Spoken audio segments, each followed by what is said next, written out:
Good morning. I'd like to call the meeting to order. First up, a little bit of a different process. I would like council to stand in honor of the death of Her Majesty Queen Elizabeth II for just a moment of silence.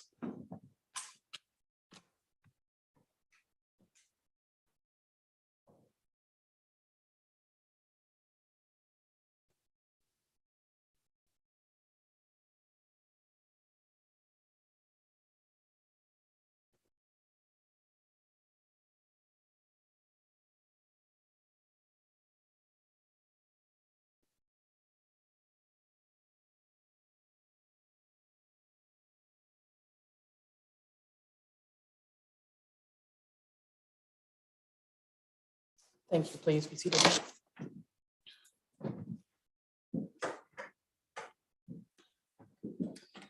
We respectfully acknowledge that the Township of Algonquin Highlands is located on Treaty 20 Mississauga territory and in the traditional territory of the Mississauga and Chippewa Nations, collectively known as the Williams Treaties First Nations. We also acknowledge a historical shared presence of other Indigenous nations throughout the area. We recognize these original Indigenous inhabitants as the stewards of its lands and waters since time immemorial.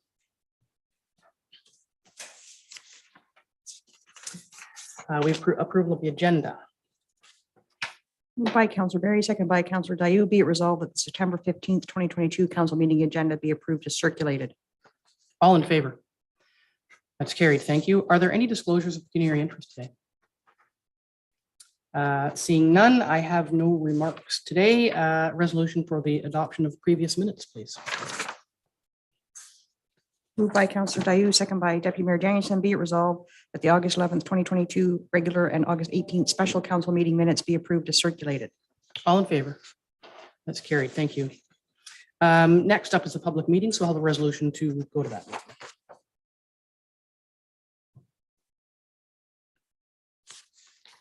Moved by Councillor Dayu, second by Councillor Berry. Be it resolved that council adjourns its regular meeting at 9:02 a.m. in order to proceed into a public meeting for the proposed rezoning of lands located at part of Lot 32, Concession 2, Geographic Township of McClintock, application AHZBA 00722 Lewis. All in favor? It's carried. Thank you.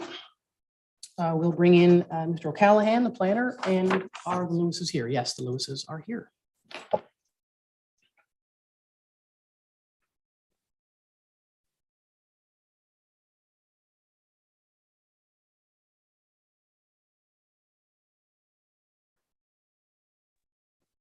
Good morning, Sean. Good morning. We're just waiting for the Lewises to come in.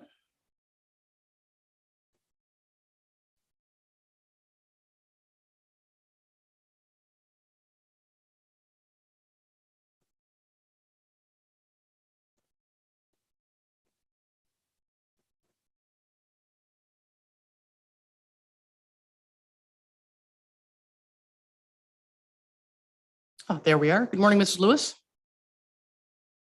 Could you put your sound on?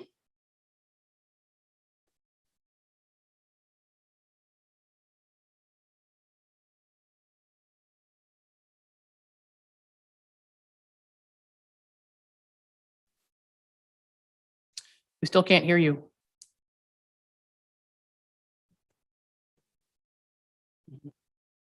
Got to unmute herself.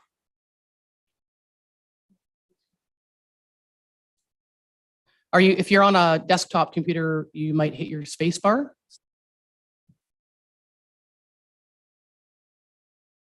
Is it us? Bottom left-hand corner, Mrs. Lewis, and there should be your little microphone should show up. Perhaps we have Mrs. Lewis muted, do we? We don't.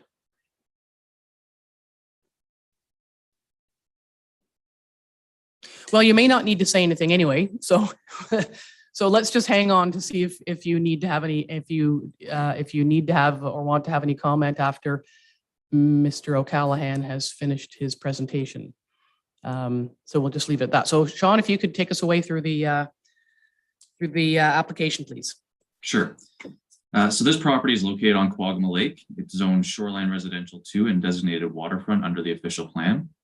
The property is approximately 0.58 acres in area with with 33.8 meters of frontage on Quagma Lake. Surrounding uses are generally shoreline residential, and the lands are currently they're vacant, but they do have a privy constructed on the property. And the owner is now proposing to construct a single-family dwelling. Section 4.15.1 of the zoning bylaw does require vacant lots that are zoned shoreline residential 2 to have a minimum lot area of 0.74 acres and a minimum lot frontage of 30 meters in order to be considered a buildable lot. This proposed zoning bylaw amendment will rezone the subject lands from shoreline residential 2 to shoreline residential 2 exception 58 to recognize the deficient lot area of 0.58 acres in area.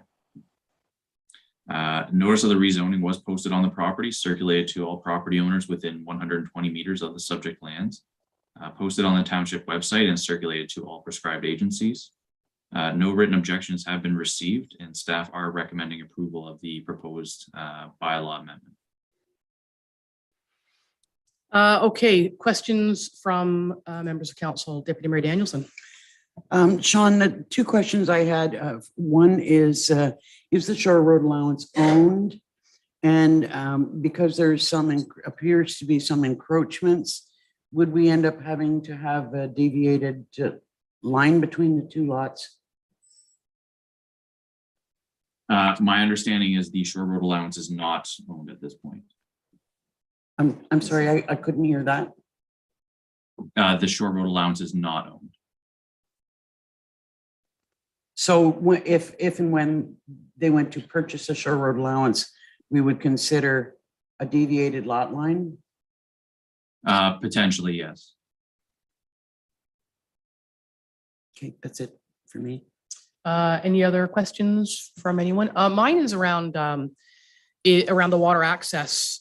We have a number of years ago made sure that people have secured their docking, and with the challenges that we over the years have been having with folks who have, and we're dealing with a couple of them on the agenda today, that folks have lost their parking. I know that in the application it talks about there are marina services available, but is it not the case that we require secure, like a commitment to for docking and parking? Didn't we put that in place a number of years ago? Even before Sean, but. We did put it in place for severances, when severances were permitted.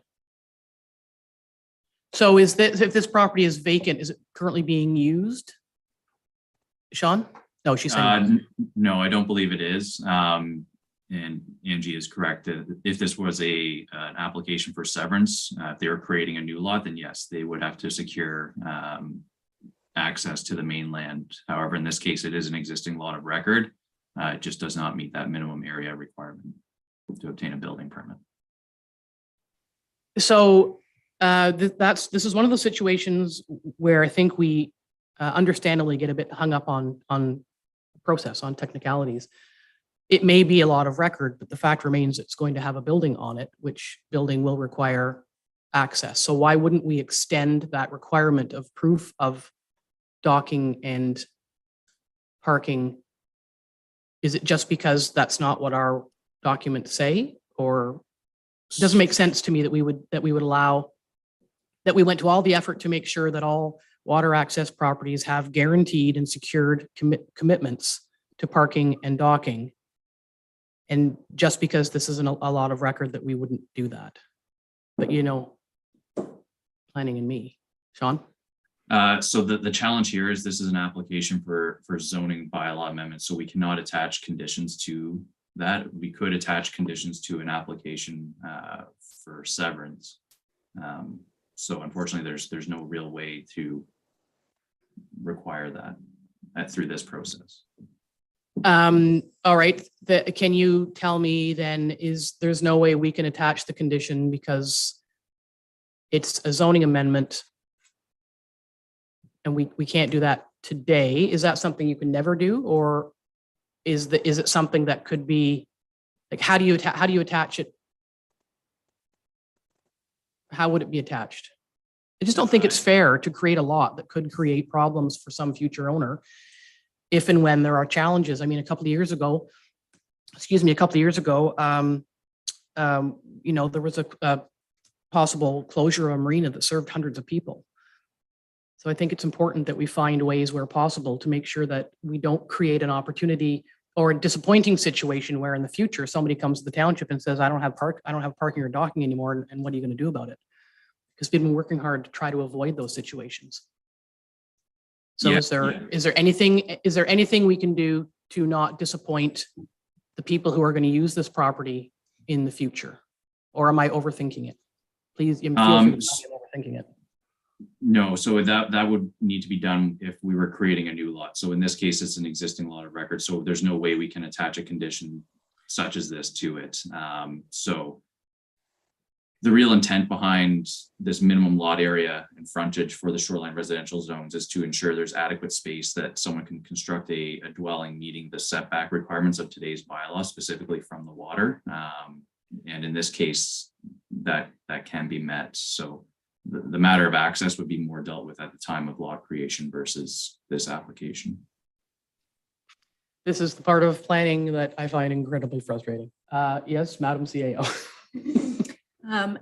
Sean, I don't know if you can answer this. It might be a question for Greg, but I just wonder can council request, no different than when a property is being developed, an entrance permit is assigned to a piece of property. Could council at the building permit stage request confirmation from the owners of adequate docking and parking? And I just don't know the answer to that. Yeah, I don't believe so, but I would defer to Greg to confirm. Okay, so there's basically nothing we can do to create sort of a win-win situation. We just don't want to put potential future property owner behind the eight ball, not of their own doing. That may never happen. So it doesn't look like there's anything we can do in relation to this particular application. I fully understand that. But it might be something that future councils might want to think about, is how to ensure that we're not setting people up for disappointment in the future should situations change. That's what we need to, I think, avoid going forward. Deputy Mayor Danielson. So just to be clear, the only time that we could insist that they show proof of access would be if there was a new lot being created, if it was a severance. Mhm. Okay. Yeah. So we've got a gap. Mhm. That Yeah. still has the potential, probably highly unlikely, but we have our own internal jurisdictional gap that I would hate it to be an unintended setup for failure in the future or disappointment in the future. That's all. I'm going to go to the CAO and then to Councilor Barrett. Sean, again, is there an opportunity for, if council can attach a condition, which I understand, could the application be deferred pending confirmation? Applicants? Yes, yeah, I suppose it could be. Is that an unreasonable thing to do? I mean, we're not trying to be heavy-handed. We're trying to be helpful into the future. What does council think about it? I don't want to delay these folks. Councillor Dayu. Sorry, I was going to go to Councillor Barry. Excuse me. I'm going to go to Councillor Barry first. Okay, Councillor Dayu. There are a couple of matters before us today, as you said, which look to this question. Yeah. And I know up in Ward 3, there is another call and another lake to try to resolve this sort of thing. So I would myself be tempted to proceed with this application as it's being presented to us today, knowing full well that in future and possibly in the very near future, we might ask staff to come back with a report about township-wide how we might resolve this, as you were saying, because we're now kind of getting a bit of a list of cases where this is becoming an issue. So perhaps we could just proceed and deal with it in good time. What that does though is if that leaves this particular future. I don't see. We can't talk to. I don't know if Mrs. Lewis has been able to figure out her sound yet, but I think there's a big difference if they're going to build and live there and already have a slip at the marina and have been docking there for 25 years is very different than if they're going to build and sell it to somebody new who is then going to be That's what I don't want to happen is build something, sell it, which is a reasonable undertaking, and then have a new person try and get docking and parking at somewhere that may be full, and then they're looking for parking and docking. That's what I don't want to happen for whoever is going to occupy this land. So I wonder then if proceeding now provides another orphan opportunity or another orphan potential in the future, as opposed to deferring pending the confirmation, and then we have the confirmation. Fully understanding that the confirmation can only be, it might be Mrs. Lewis who signs a contract with, Marina A or Marina B, but the next person might not. But at least we've confirmed that there's parking in boat and docking attached to the property. Hi, can you hear me now? Oh, yes. Have you been hearing us talk about you? I've been hearing you talk, and I'm so sorry. My apologies to everyone. I'm having severe technical difficulties that I thought were straightened out. So I apologize to everyone. And I've So been can we trying ask you, can we I've ask been you a trying couple to of weigh in. questions? Yes, of course. So I think you've probably heard. So the very quick background is we're not trying to be heavy-handed or unkind, that we have been over a number of years facing challenges with properties that are boat access who, for any number of reasons, suddenly don't have docking and parking. And then people turn to the township and say, I'm your taxpayer, you owe me docking and parking. And in fact, we don't. So what we put in place a number of years ago was, if there are new severances, if new lots are being created, there must be a confirmation of secured docking and parking, hopefully in perpetuity. So what we are asking is, it's not really our business whether you're going to live on this lot or you're going to build something and sell it. Are you able to confirm that there is, and could you confirm in writing that there's docking and parking attached to this property? We know there's marinas available, but is there space in them that somebody could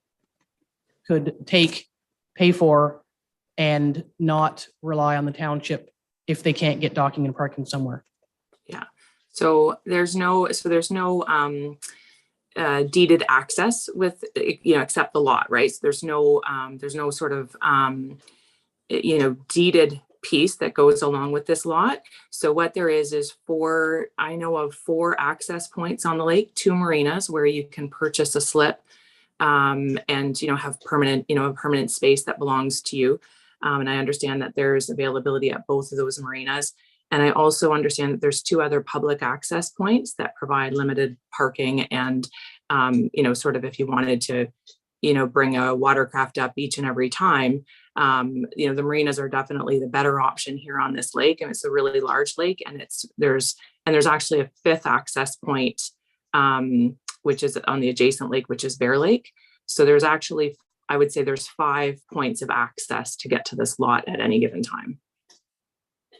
And so for our purposes, the 3 wouldn't be suitable, because we're trying to get people into legitimate and secure parking, not just pulling up on a township allowance and leaving it there for the weekend because they don't want to pay for parking, because we've experienced this over many years. So is your intent to build on this property and sell it, and whoever purchases it it's up to them to find the place where they're going to put their boat in?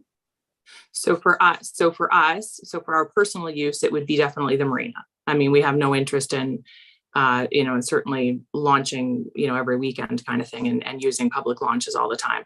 The marinas, obviously, I mean, these are covered slips. They're, it's the best way to have a water access property, of course, because of the convenience of it. So yeah, there's 2 options there, like 2 quite substantially big marinas that offer this to the water access properties on Quagga. So certainly the 2 marinas are the best options there. Yeah, so we know that. We're familiar with the marinas and the size of them. The concern is that we have put in place a requirement. If this was a severance, this is the challenge for us, is because of problems we've had with people just putting their boats in wherever they want and parking higgledy-piggledy wherever they want. We've been over years trying to sort of clean that up a bit. So we have been requiring, if it's a severance, which this is not, so it's a slightly different situation, we require written confirmation of docking and parking. And What we don't want to do is create a situation where there is no confirmed docking and parking for this new, it's not a new property, but essentially it's a new property with a building on it. And then have somebody just figure it out themselves. We have worked hard to avoid that situation. And so while we know that the marinas are the best option, they are not necessarily some people's chosen preferred option because they don't want to pay. We understand Right. that, but No, of course. what we're trying to avoid is a property that becomes a parking orphan. That's what we're trying to avoid. Sure, yeah, and that makes total sense to me. I just, at this point, it's, I can answer no, that I can't confirm that I have a contract or an agreement in place with either marina because there's no building yet. So we wouldn't that's sort of putting our cart before our horse. We don't have a parking arranged yet or paid for yet because we have no need yet, because at this point we don't have a building there yet. So, it's almost a catch-22. So I can't show you my contract with Old Mill Marina that says that I have, a particular slip and that I've paid for parking. I can tell you that those, that is available to us, and that is what the plan would be going forward. Absolutely. So what would council like to do? It's a potential, it could be a challenge in the future. We know full well that there are marinas there, and we also know that sometimes folks choose not to use those. So we don't really have the jurisdiction. It's just our hope that, as it has been said, we could defer to confirm, but as the applicant has said, they would be then paying for a parking spot they don't need because they don't. Although where are you? How do you get to the property now? So now, we actually own another cottage that is road access right now. So we go from our cottage now. So we own 2 properties. So we go by boat from our own property now. Okay, that makes sense. The requirement to provide confirmation of docking and parking in this situation would be no different for a vacant severed lot. So it may seem cart before the horse because you're not utilizing that property, but if you are planning to build on it, that need will arise for sure. And council does require it for vacant separate lots. But would that come with a building permit per se?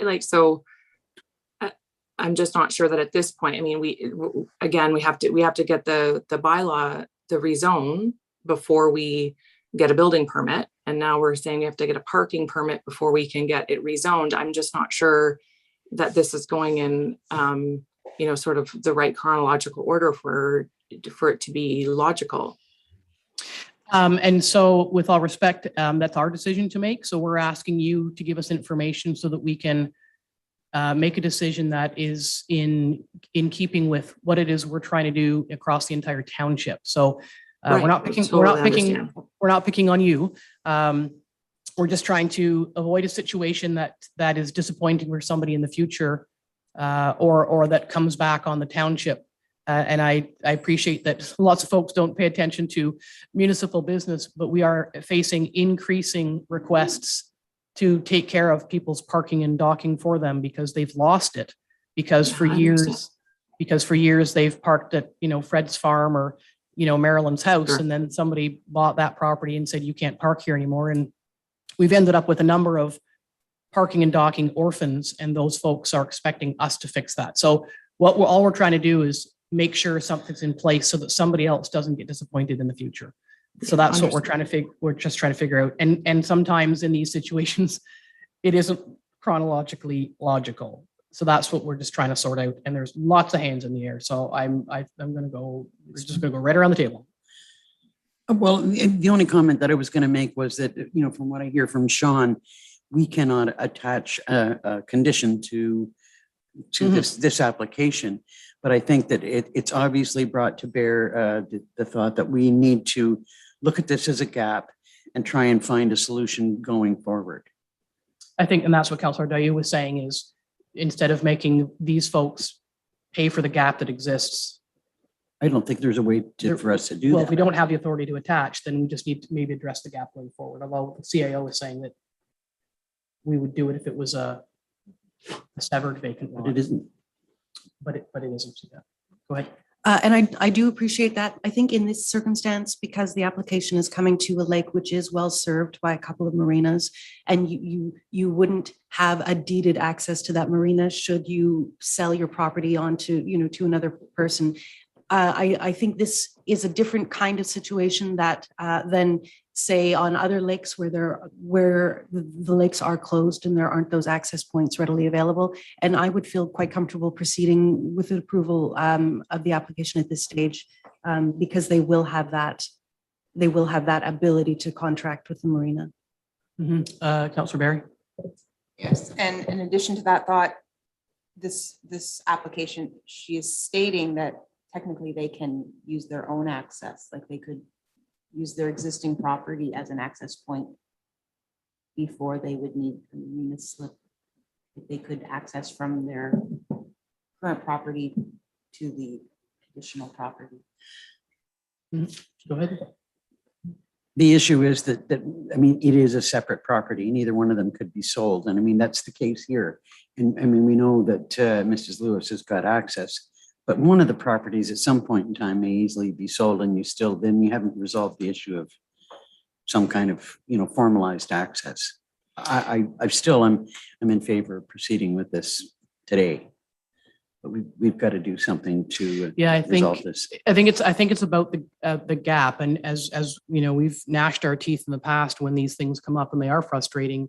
It didn't matter 5, 10, 20, 60 years ago, but it's mattering more now. Go ahead. On another subject, Well, we're on this one, so this is just about parking, well, no, it's about docking. this is a rezoning I just have a discussion. question in regards to one of the issues regards to the official plan. In the application? yeah. Okay, yep. So go in ahead. Yep. the official plan, it says that Quagama Lake is moderately sensitive to additional shoreline development. However, it is not at development Mhm. capacity. To my knowledge, this is the first time I've seen this as moderately sensitive. So with that classification, does that create further setbacks for septage, that type of thing? I just wanted to know what the term moderately sensitive, what that enacts, what that creates. Sean can answer that. Look, his hand's already in the air. Look at that. Yes, so there is a list of lakes within the township and within the county that would be considered moderately sensitive. So they haven't crossed the threshold to being at capacity. So there's no increased setback requirement, but they are lakes that are monitored by the ministry. And should they cross that threshold, then they would be moved into the at capacity lake. But it does not mean additional setbacks. Setbacks are. Okay, so I guess the bottom line is we have a gap that we've recognized that we have in relation to water access properties. We do not have the ability to attach conditions to a rezoning. We could defer to confirm, but it strikes me, and Sean will probably answer this, that what would need to happen to make this fit nicely into a box we create isn't going to happen in a week. It's a bigger process than that. So I want to help the Lewises get their place built and get their life carried on. And I think I've heard 3 to move ahead, and as long as we address that gap, if we can going forward in the face of the issues that are ahead of us. So that's what I'm hearing. Okay. So we'll somehow have to look at that and see what we can do. If I Yes, sir. a point on that. So the gap has to some degree been addressed by us requiring it now for new lot creation. For existing lots of record, it's hard to sort of go back on that and take away any development rights. So in this particular case, because they don't meet the minimum lot area requirement, they do require rezoning. But if it was a lot that met the minimum lot area requirement, then it would just be a matter of applying for a building permit and not going through a zoning amendment. So I'm not sure basically. Oh, so we wouldn't have, if it was it would never have come to us. Right? Correct. Yeah, that's right. That's right. Yeah, so basically, in summary, I'm not sure there's much that can be done to address that gap through zoning amendments for this exact situation, because we simply cannot attach a condition to zoning bylaw amendment. But Okay. All right. So we'll proceed and let the Lewises get going on their project. And I think just continue to be attentive to that. And if there's any opportunities to take a different look. I mean, the Planning Act is the Planning Act, right? It's not, the Planning Act is not us, I think. I hope. Okay. Anything further? Any comment that you feel you need to make, Mrs. Lewis? You don't have to if you don't want to. No, that's fine. I appreciate your time. Yeah, thank you very much. We will have a resolution to resume. Moved by Deputy Mayor Dennison, second by Councillor Barry. Be it resolved, council adjourns its public meeting at 9:30 a.m. and the regular meeting of council resume. All in favor? That's carried. Thank you. Thank you for your time, Mrs. Lewis. Thank you. Sorry to put you through all our conversation, but No, I apologize for the delay. that's okay. Thank you. Thanks, John. thank you. Go ahead. Moved by Deputy Mayor Dennison, second by Councillor Shortreed. Be it resolved, council receives report PL 10722 regarding rezoning of the lands located at part of lot 32, concession 2, geographic township of McClintock, application H, said BA 722, Lewis, submitted by Sean O'Callaghan, dated September 15th, 2022. And that in accordance with section 10002 of the Planning Act, council directs the proposed zoning bylaw amendment be tabled for consideration during its regular meeting. All in favor? It's carried. Thank you. Delegations is next. And we have Scott Ovell, the Director of Economic Development and Tourism from the County of Haliburton, coming to talk to us about wayfinding. So we'll bring in Scott.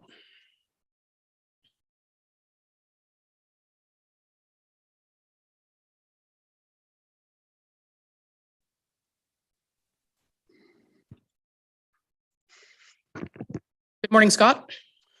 Good morning, Your Worship and members of committee and council. Welcome to Algonquin Highlands. This is the, I think the first time you've been here, and because of COVID, I think the ward and I met you in person for the first time. Was it the first time for you yesterday? It certainly was for me.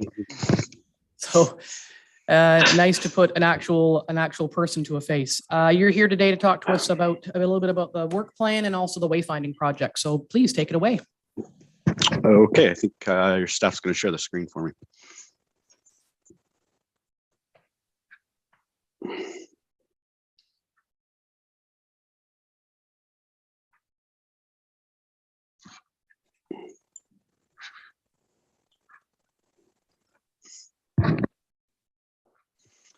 Thank you very much. So as the word noted, just here to talk to you today about a couple items. First and foremost, just to provide council and committee with an update on what we've been up to from an economic development and tourism perspective since I started last November, as well as to talk to you about the possibility of a community wayfinding program throughout Haliburton County. And for those of you who don't know, I am Scott Ovell, the Director of Economic Development and Tourism. And I was hoping Tracy could join us today, but our new manager of tourism, but she's unavailable. If I could get to the next slide. Thank you very much. So what I wanted to provide you is just an update and a work plan. We presented this to County Council, I believe in April this year, just to provide them an update or provide them a work plan as to what our priorities were for the year. We've subsequently updated this and shared it so far with Township of Minden Hills and Dysart, and then here today, and then we'll be presenting to Highlands East in October. Our goal with this actually moving forward would be like to be in front of all the townships at least twice a year, ideally in the spring, present something similar as far as a work plan goes. Let councils know what our priorities are, open some dialogue about if there's anything that's in there of particular importance to them, as well as if there's things on their radar that perhaps they'd like to see added. And then as well, roughly in the fall around this time, we'd like to again approach the councils and provide them just an update on our progress or KPIs and where we've succeeded. And then we have to be an open as maybe where we haven't had as many successes. But since I've started and since Tracy started, our main priority has really just been building relationships with our stakeholders and meeting with businesses This has greatly improved since we've, slowly exited COVID, that we've actually been able to meet businesses one-on-one. Both Tracy and I have made it a priority to, connect with 2 or 3 businesses personally every week and just have a conversation with them and open dialogue and let them know that there's support at the county level, both from a tourism standpoint and an economic development standpoint, and work with them just trying to figure out how we can assist them as they try to grow and evolve their business. We did offer some social media workshops in the fall. And we're actually looking at doing something similar we offered social media workshops in the spring. We're actually looking at doing something similar this fall with HCDC and the Chamber of Commerce. We haven't landed on what the topic will be. We're right now kind of looking at something related to workforce development, whether that's kind of best practices in hiring, workforce retention. But that's something we're actually going to be doing, we hope, and annually as a partnership between all 3 organizations, doing something over the winter and then doing something in the spring. Currently just completing our economic development website digital audit. And really the focus there is creating a more enhanced presence when it comes to economic development specifically. We've got a great tourism presence with myhaliburtonhighlands.ca. However, from an economic development standpoint, we're trying to figure out a way that we can weave economic development specific information into that portfolio. And then obviously be linking from the county website. The county website's a great resource for government information. However, we want to provide a great snapshot if an individual is looking to relocate here or move here. In My Haliburton Highlands, we think provides a great avenue for that. And then working with our partners as well to basically through that process, create a one-stop shop for information. One of the things that became very clear throughout COVID was that there's so much information out there that businesses struggle to know where to go. And we're working diligently both at the county level and then with our partners to create that. So it's very clear where people can go. They can go to one location. It makes it very streamlined and simple. Tracy has created a tourism newsletter that she sends out. Primarily it's an email that she sends out every Tuesday. And then her and I are migrating that towards combining economic development information in there as well. If you could get to the next slide, please. And then one project that we actually worked with collaboratively with all the townships, and we met with the CAOs, I believe, in February. Tracy provided visitor experience training at the local visitor information centers. And really all it was about was sharing all the information that's available to the staff there, highlighting some of the regional assets throughout the county. We understand that if someone stops at a visitor information center, regardless of where they are, they may just be stopping to go to the bathroom or looking for information about that particular community. But we just wanted to streamline some of the training about where people could go and find information and then share that with our visitors or residents that are stopping in there. We hope next year to evolve that program and again, engage with the township CAOs and maybe start providing some of that training to the front-facing staff, both at the county and at the townships, and really just make, again, more information available. And if questions arise, whether that's from a tourism or economic development standpoint, regardless of the location, that information can get provided. And I'll touch on the county wayfinding strategy after I go through this. In the spring, we did host a tourism and business summit. That was a kind of a way as we were exiting COVID to get the business community back together. One of the items that we identified early on as a team in the Tourism and Economic Development Department was there's a lot of resources available to businesses within the county.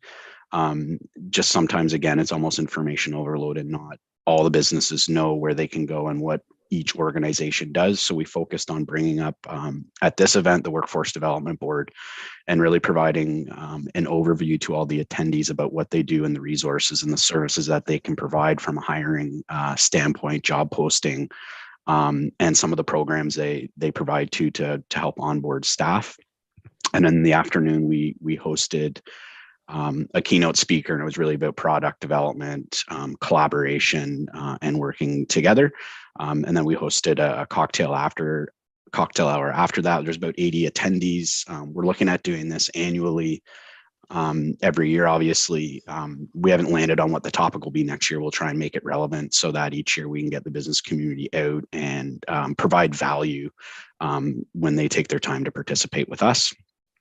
And then we're just finishing off phase 1 of our economic development strategy. So our consultants have just finalized basically the environmental scan, gap analysis, SWOT analysis. And then over the next couple of weeks, you'll be seeing a survey going out, as well as we'll be doing focus groups with with businesses from individual sectors. So we'll be reaching out to the construction sector, retail, agricultural sector, and been sitting down with them and doing kind of smaller focus groups to figure out how we can better assist them. And then within the plan, create tactics and objectives that'll best serve those economic sectors. This just is a quick plug. Tracy would probably give me a smack if I didn't mention that Hike Halliburton is taking place September 22nd to September 25th. I think most hikes are, I think, roughly at about 90% capacity. So there's availability if people are still looking to participate. And then lastly, we will be launching a business survey this fall, and that'll again be an annual project that we'll be undertaking. And really that'll be about establishing a baseline of information for us. And then each year we might tweak the survey a bit, just trying to figure out if what we're doing is working, as well as just evaluating information year over year to see how the economy is evolving. If I get to the next slide.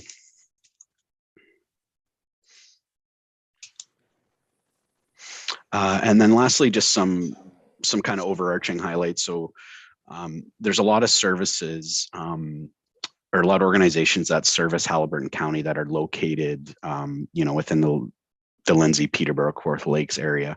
So we've been working with some of those agencies down there to find out ways that they can enhance their presence within the county. Ideally, we would ultimately like them to be up here, 1 or 2 days a week.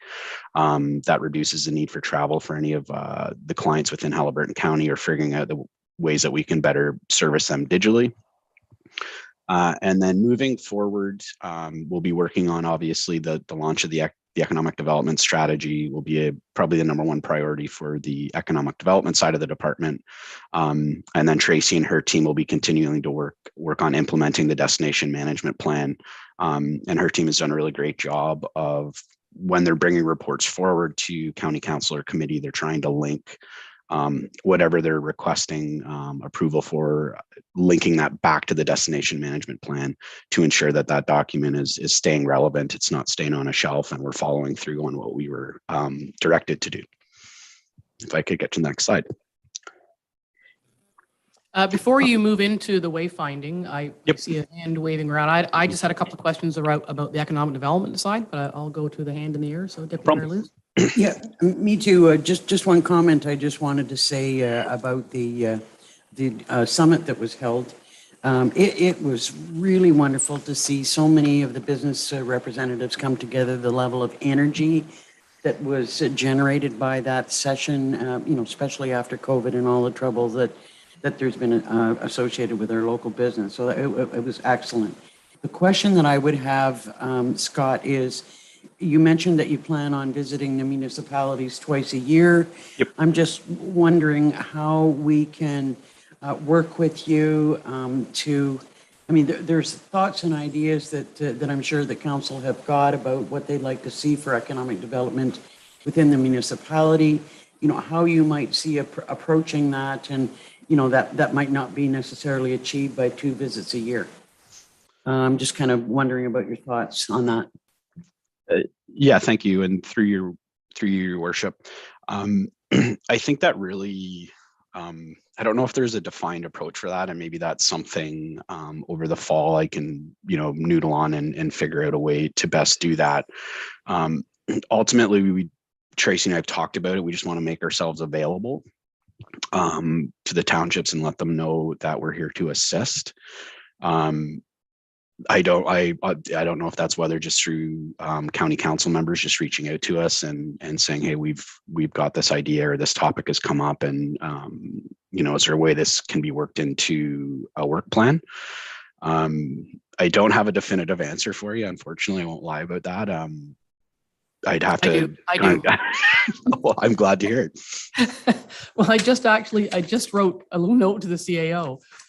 In projects and priorities, I won't be here, one of the projects should be to identify what Algonquin Highlands is doing that fits into both the tourism and economic development portfolio. So projects, communications, potential partnerships. So that could be something that is built into what this council does at that time when it's examining everything it's going to do. And it could be, again, it's same as the cultural conversation. How do you build it in? So how do you normalize that relationship? So it might be a case of when we do projects and priorities, when you do projects and priorities, that part of it is making sure that you go, that can plug into Scott, that can plug into Tracy, make sure they know about it. So it needs to be a two-way street. But anyway, I had already written that down. So we're on the same page there. So I think we can help you out because we have, I think it's unique is just a review of the year and a look at the year ahead in December. When is that? And so I think that could be folded in there and tackle that way. Open up that door of communication. So. And if I may, Your Worship, I think part of particularly the presentation that we would be doing in the fall to the townships, we would ideally lay out, preliminarily, like this is where we think we're going next year. And if that takes place in September, October, then that can get the wheels turning for the staff at that respective township to, okay, this is where their priorities are. But if there's anything else, that allows us, a period of time to communicate with the townships and build anything in that we need to into the budget, particularly for county council's consideration.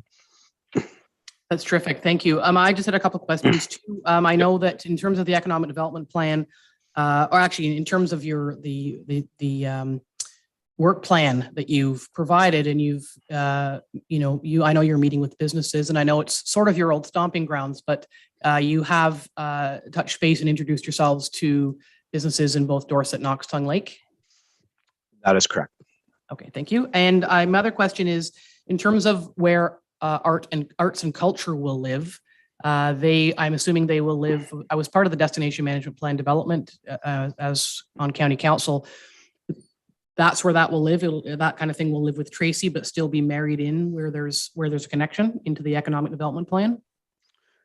Absolutely, and one of the great benefits, one of the many of having Tracy is she comes from an organization that has an economic development background. So the lens that she views a lot of tourism development through still filters through how does this impact the local economy and how do we focus on that? So the conversation, although it may be some days related to tourism marketing, it generally floats back to, from her point of view, is how does this impact economic development? So lots of conversations, and we both recognize that, the destination management plan will be linked to the economic development strategy. And then in some case, maybe it's attached as an appendix. So they're both kind of living documents that are aligned together. Great, thank you. And Councillor Dayu has a question. Thank you. And I presume much of what you just said, if you take out tourism and you plug in climate change coordinator, you probably have the same response, that you're liaising with climate change coordinator to see how you can work together. Through your worship, absolutely. Actually, Corey and I had a conversation about 2 weeks ago about how do we make sure that the economic development strategy and the climate change plan or document are both aligned. And so that conversation's already taking place, and we'll continue that dialogue to ensure that basically priorities in one aren't juxtaposed to priorities in the other, and they're both kind of going down the highway in the same direction. Great, thank you. If there's nothing else, we'll move on to wayfinding. It's quite a story to tell there, so we'll let you carry on with that. Thank you, Your Worship. So I know this conversation has come up in the past. So both Tracy and I were contacted by Dysert's Cultural and Resources Committee about speaking to them. Prior to my departure to the town of Huntsville, we worked on a wayfinding plan there. Tracy has some background there as well. So we just spoke to them about our experience in that space and what a project plan would look like. They made a recommendation that, the discussion take place at county council. And we made a presentation to county council basically outlining, what a potential project plan could look like, what a scope of work would look like, some preliminary roles and responsibilities. And then from that point, we were requested from the county council tables to reach out to the townships and have a conversation about their level of interest in participating in a program that would view wayfinding from the county level, not just strictly from a township level. And next slide, please. And as identified, this is just kind of a quick synopsis of what we presented to county council. And then the one thing I didn't mention is that obviously, as part of that scope of work, it's always potential cost of completing the project and implementation. Thank you. Next slide, please. So really, when it comes to wayfinding, it's really just about creating a clear sequence of directional signage to points of interest. And it sets a clear strategy and sets some policies and parameters around where signs go, involvement from the private sector, if that's a priority. And then both from a pedestrian, vehicular, and bicycle standpoint, how the signs look, the sizing, the branding on them. It can, obviously there's more detail there, but really at the high level, that's where it is. I won't bore you with kind of the minutia of it. And then what we'd be looking at from a project management standpoint is that the county staff would lead the development of the strategy, and where we'd be looking for support from the townships in particular, we'd just be working with township staff basically to create an inventory and identify points of interest that should be included in it. In the strategy, we wouldn't be looking for anything more than that. We do recognize that some components of the project we would have to probably tender out, specifically when it comes to the geographic location of signage, the design around them, some of the branding, and then the budget estimates and kind of the implementation plan. And obviously, if we were to request anything beyond that from the townships, obviously we would be coming back and having an open conversation about that. Next slide, please. And this is just an outline of the work plan. So right now we're just in the engagement phase. As noted before, we presented to the Township of Minden Hills and Dysart, who both supported the project. We're just defining the project scope, and then ultimately we do have to do a follow-up report to county council about the level of support.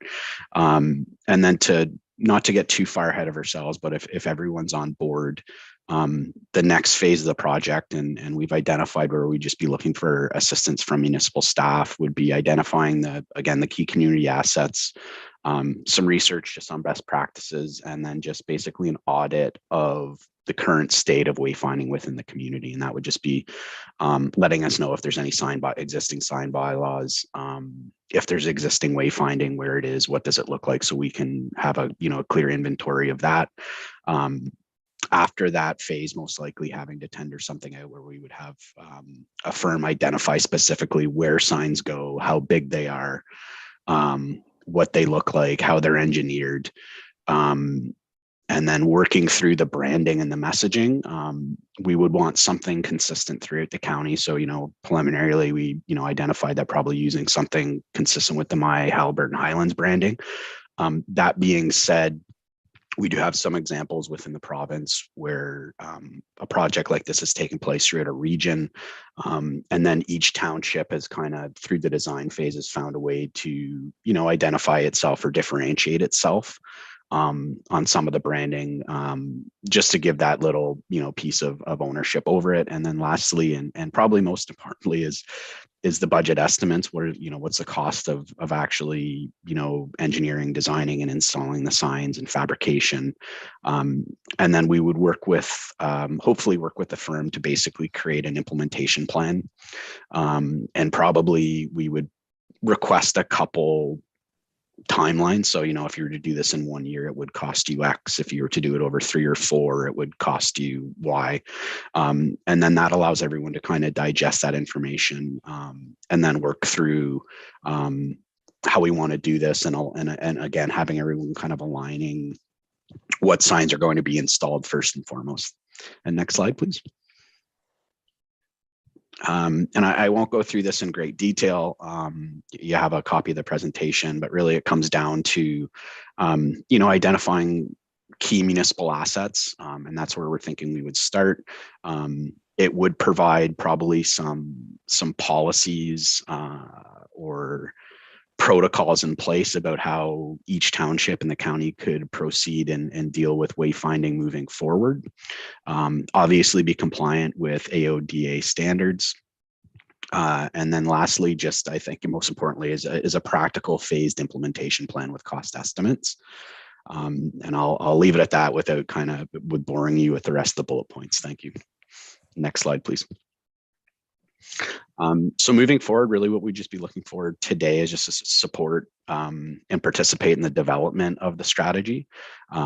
As noted before, we've received support from the Township of Minden Hills and Dysart. Still need to go to Algonquin Highlands. That's taking place in October, and we do recognize that they've already, they have a signed bylaw and they have some preliminary sign designs. So that conversation might be slightly different, but we feel that we can work them into the plan as well. And with that, happy to field any questions. Thank you. I know you meant Highlands East there at the end, but that's okay. Sorry. They do have doing this presentation a few too many times. Yeah, no, that's fair enough. Thank you for this. And it is good to see it come forward, as we were talking about this very thing at the Cultural Committee Working Group yesterday. And it was a little bit frustrating because when we did a community exchange a number of years ago, the primary thing that came back was you can't find anything in Haliburton County. So wayfinding was one of the top recommendations. So I'm glad that it's that the Dysart folks picked it up and they didn't pick it up from there, but that it came together and has come to this. I will say, as much as I love the idea and know that it's needed, is I do have a concern about losing us. So, we have a number of years ago, the 4 municipalities were given sign space by MTO to create their own tagline. Ours is "Adventure Begins Here." And while I fully support my Haliburton Highlands brand, my concern would be losing us, like losing Algonquin Highlands, and then the individual identities within Algonquin Highlands, because they're all very important to us. So, but anyway, overall, I think that the project's great, and I wonder if that when the time comes that this is something the Cultural Committee could assist in providing some locations. Again, directly from our meeting yesterday. Deputy Mayor Liz. Yeah, I think of all of this, I think it's a really great direction for us to be taking. But my concern would be, zoned right into the same thing that you've just raised in the idea of branding. And I just kind of wonder what that would look like. You're saying, example, my Haliburton Highlands, are we going to go through another branding process for the entire county? Or are we going to stick with that? And how do we ensure that, as Mayor Moffat said, we don't lose, the identity of various municipalities and even communities? Through your worship, I mean, Tracy and I've had conversations about, branding, rebrand, refresh. To be honest, I think Tracy's predecessor and kind of, indirectly my predecessor built a great foundation, the My Haliburton Highlands. I think it works. That being said, I think there's ways that I use it as an example. We don't have to land on that. And through the branding phase, there'd be consultation both with the public and the township councils. So it's not like we would just say, hey, this is the direction we're going to go.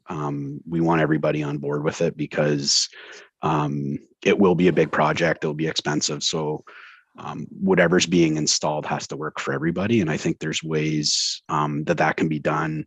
Particularly that's where we would look to, if we work with a firm, that level of expertise and understanding that not only is every township unique, but even there's components within each township that are different. And we have to be cognizant of that. Councillor Dayu. Thanks. I'm glad those questions were asked. They mirror what I was thinking, but on the whole, I am so in favor of this. My family spends a lot of time in Algonquin Park, And Algonquin Park has iconic wayfinding. Mhm. It develops a sense of place. When you see for campers and canoers, when you see the first portage sign, there's this Yeah. chill of excitement because you know where you are, because you've seen that portage sign since you were a kid. And very recently, in the last couple of months, the authorities in charge decided to remove the iconic brown and yellow wayfinding signs along Highway 60, indicating this trail starts here, this trail starts there, and replaced it with the more contemporary blue and white MTO signage. And there has been a hue and cry across social media because those iconic colors were changed. Those colors don't even look good together, but we all have that feeling. Those of us who spend a lot of time in the park have that feeling of belonging with those colors. So I would love to be able to find a similar or create a similar sense of belonging and joy from wayfinding in Halliburton. I think that'd be great. So Yeah. I vote yes. Yeah. Councillor Barry. I'm assuming that the answer is yes to this, but just when you talk about outcomes, you mention cultural, historic, recreational. Would things like culinary tourism, would that be part of this as well? Like if there was, food destinations, that type of thing? Scott can answer that, I think. Yeah, through your worship, preliminarily, what we've discussed is starting with municipally owned assets, and then perhaps creating a protocol within the strategy that if private sector enterprise wants to participate, creating a mechanism that can happen. It can get a little heated about if you decide we're going to include this culinary tourism component as an example, and we're not going to include another. That's where, passion really starts to show. So it's not to say that we wouldn't look at that. I think we just have to really take a measured approach as to how we would walk ourselves through that. And then if I may, your worship, just to something that just crossed my mind, just to follow up to Councillor Danielson's question. I think when we chatted or talked about branding, one thing we could look at would just strictly be a consistent color scheme.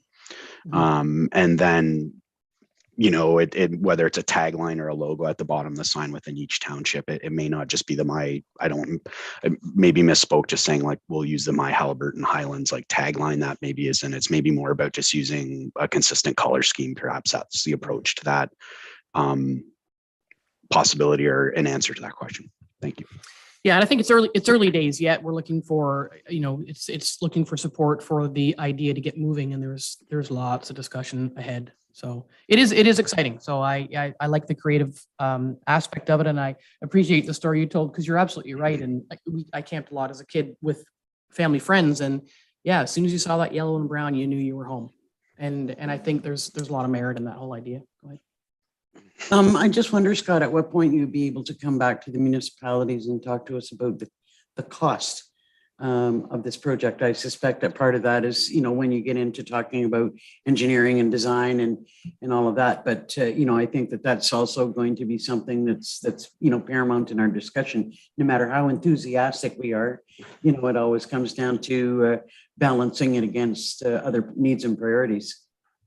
Through your worship, so assuming that everyone's on board and the project plan, everyone's comfortable with that, and it's some funding's put in the county council budget to support the project, and it's approved.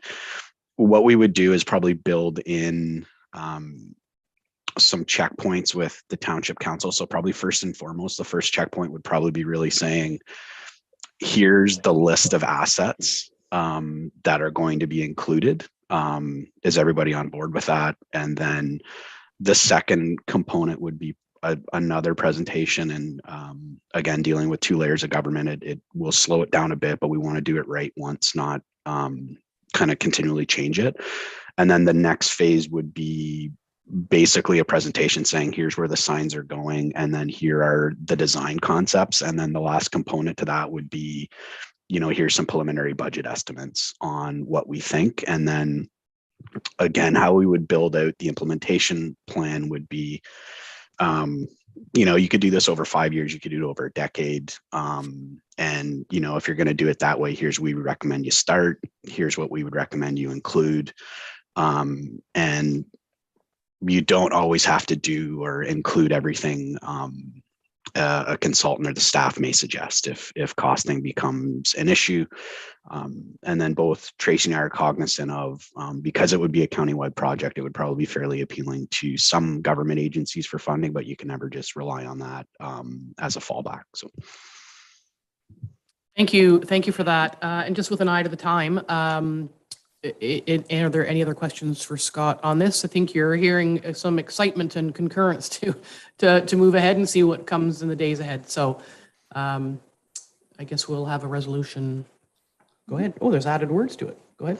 Moved by Councillor Berry, second by Councillor Dayu. Be it resolved, Council receives a presentation from Scott Oval, Director of Development and Tourism, County of Haliburton, regarding an economic development update and countywide community wayfinding strategy, and the council confirms its support and participation in the countywide community wayfinding strategy. All in favor? That's carried. Thank you. Thank you, Scott, for your time and all your effort on this. Thank you very much. Next, we have second delegation. We have Steve Stone coming in also from the county for about the shoreline preservation bylaw. So we'll wait for Mr. Stone.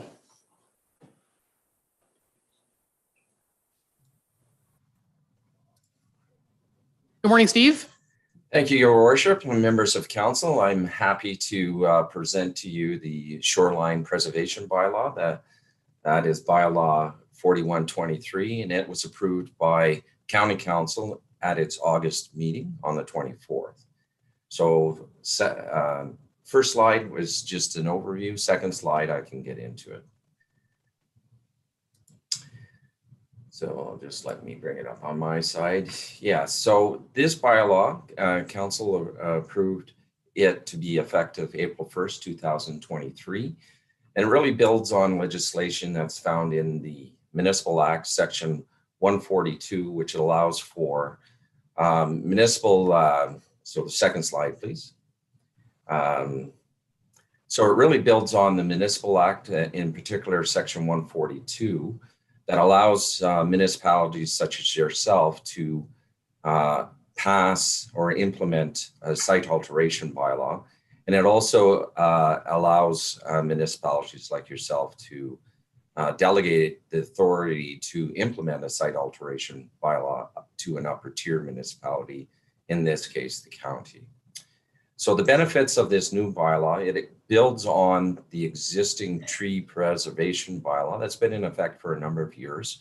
So it continues to preserve trees, but now it actually preserves the topography in and around the shorelines in the county of Haliburton. The bylaw is set up like most bylaws. So section 1 deals with definitions. And I'll just highlight a couple of definitions that are very important to the bylaw. And so in section 1, you'll see in my staff report, there's the shoreline definition, which means an area of land measured over a horizontal distance that is located within 20 meters of the high water mark of a body of water. And the second very important definition is the prohibited areas. And that includes provincially significant wetlands, environmental protection or hazard lands as identified either in the county or lower tier municipal official plans. And it also includes wetlands. And that's important because that was one of the things that was discussed later on in this process, which is to include wetlands.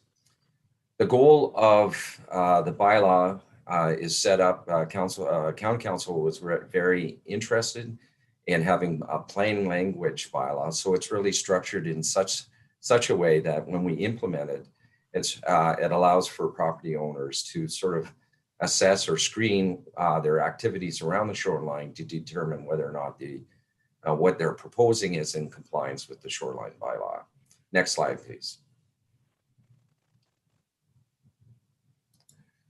So again, one of the things that separates this bylaw from the existing tree preservation bylaw is it's now only covering 20 meters to the high water mark on the shoreline. The existing tree preservation bylaw was for 30 meters. So in essence, there's a bit of a reduction here. It also, there's further clarification. I mentioned the definition for prohibited lands, and also includes wetlands that are away from the shoreline. So any wetlands that are identified on the county's GIS system will now be subject to this regulation. And in essence, it provides a 20-meter buffer around those wetland features. This bylaw does not cover woodlands, because that's in terms of harvesting, that's covered under the existing county forestry bylaw. Next slide, please. Section 4 is important because it identifies what the prohibitions are. So there's 3 prohibitions. So you can't alter your site, and that includes blasting, filling, or grading without a shoreline permit. You cannot remove natural vegetation without a shoreline permit. And you cannot remove a stump from a steep slope. And that's basically to ensure the soil integrity is kept and it prevents erosion. Next slide, please.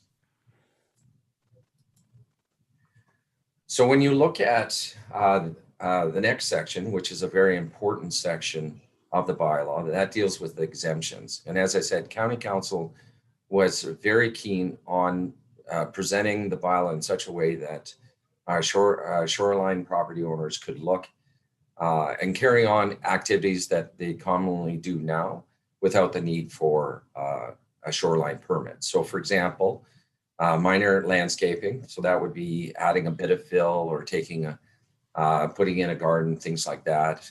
Minor landscaping is defined in the bylaw, but you can carry on with that. You can also maintain or replace existing features like retaining walls. A lot of properties do have retaining walls existing, and some go from wood to rock. They like rock. And so as long as you're replacing where it is as is, those types of features are allowed to be replaced. You're allowed to continue to remove 25% of the natural vegetation, and that's for residential properties located along the shoreline. If you're a commercial property, you're allowed to remove a bit more vegetation. You're also allowed to continue pruning your vegetation and also removing hazard trees that may have been struck by lightning, for example, or just died. Activity, this is a very important exemption. So activities associated with a building permit. If, for example, you have a cottage that's located within 20 meters of the shoreline and you want to put an addition on, let's say, as long as you can get a building permit, you don't need a shoreline permit. And you're allowed to alter the shoreline in a way that facilitates that construction activity. You're also allowed to have a shoreline access, like a pathway, for example, that's less than 5 meters wide. Next slide, please. Section 6 of the bylaw is operative for the shoreline permits. And I've also included sort of a flow chart as an attachment. You'll see that in attachment 2 of my report. But Section 6, as it said, outlines the shoreline permit process. So it'll be administered by the County Planning Department. And like our planning applications here that we administer, we encourage pre-consultation, because many times I figure that we'll be able to sort out whether or not the activity that's being proposed is exempt. So for example, a lot of people are actually calling in because they're anticipating projects to be done this fall or next spring. And I simply say, well, if what you're proposing seems fine, but just be aware that bylaw is not in effect until April. So if you get your construction underway, you're exempt. Again, council wanted the permit system to be easily applied for. So that's why the fees are $100 to submit an application. There is a bit of a penalty if you start your works without a permit.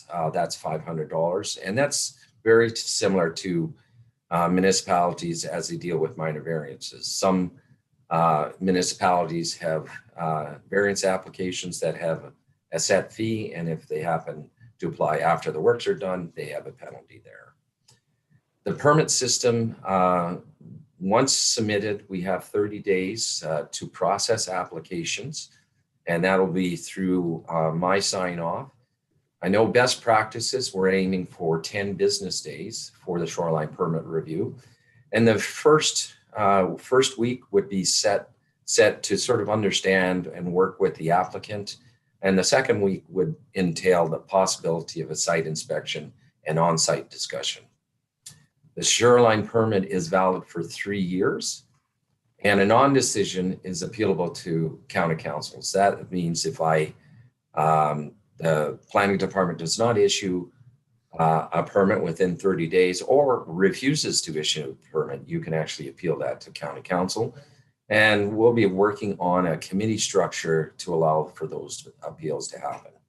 But I stress that we will really try to work with shoreline property owners to make sure that they're compliant with the bylaw, which means they're exempt, or that they have an application that's processed very quickly, as I said, in 10 business days. Next slide, please. So Section 10 deals with offenses and penalties, and it's very similar to what you might find in other municipal act bylaws. Our approach is not about enforcement, it's about, and that's why I use the word compliance monitoring. I'm really stressing that our role at the county is really to help shoreline property owners develop or maintain their shorelines in a way that's sustainable. And our role is really is to monitor compliance with sustainable building practices along the shoreline. Just like other bylaws, it's complaint driven, which is to say that if someone sees something that looks untoward along the shoreline, they can call in or email in, and our compliance officers would respond to that.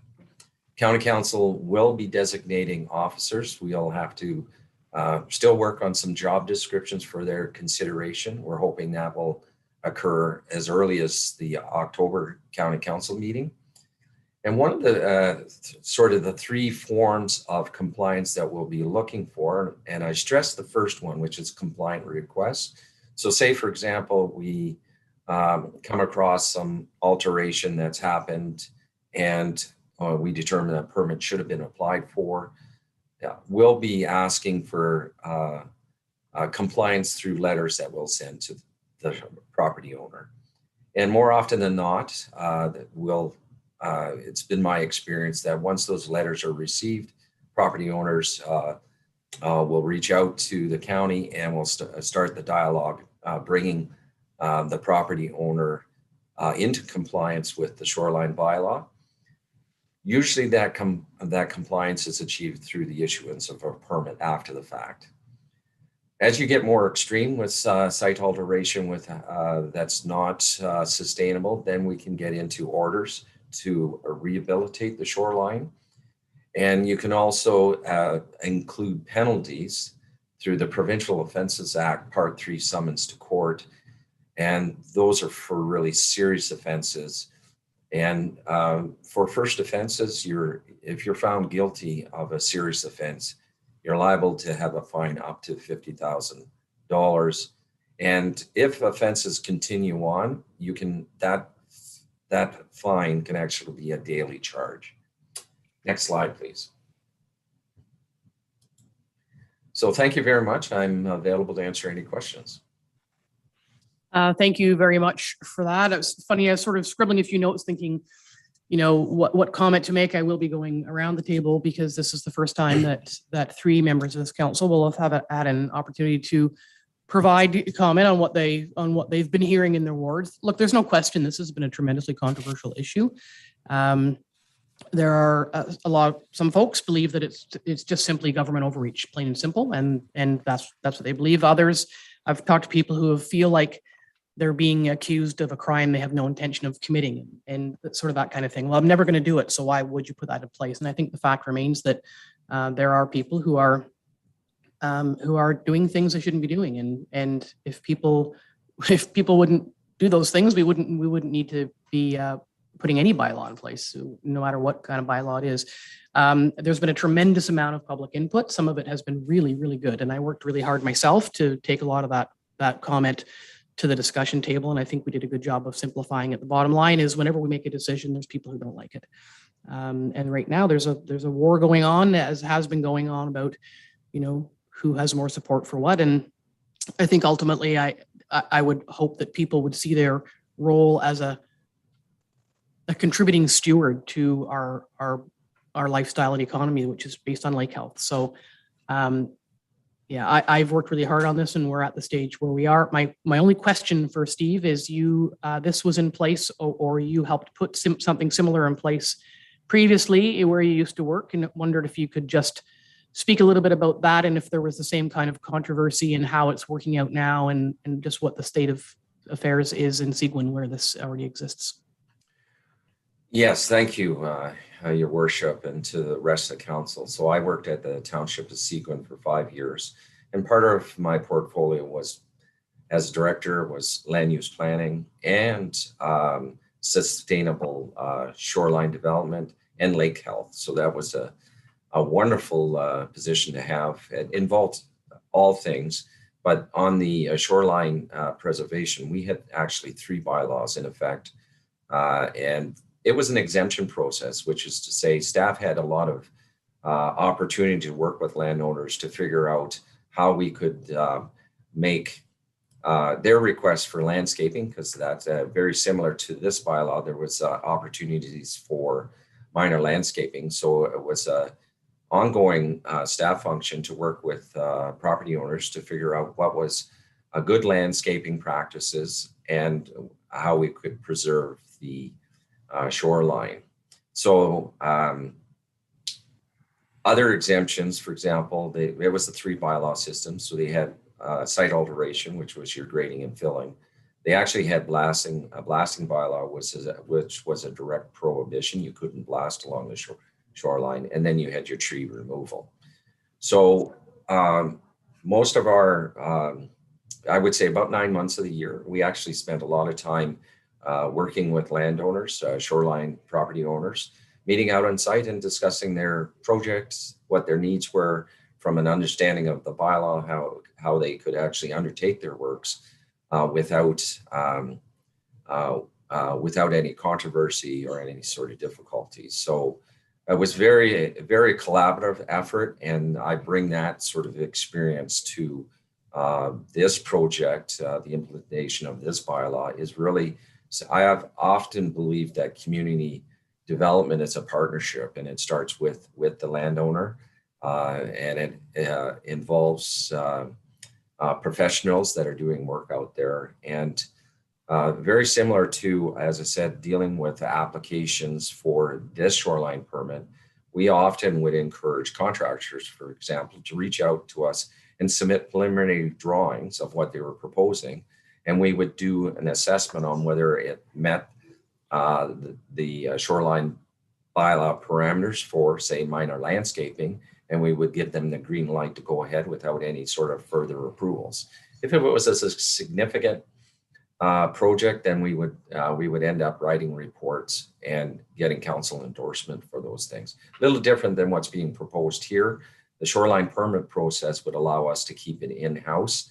The only time it would go to county council is if, for example, it was a very significant shoreline alteration project, and we didn't feel it was in keeping with the bylaw. So, for example, let's say that they, for some reason, they wanted to have 50% of their shoreline natural vegetation removed. We would say no, because that's not consistent with the bylaw.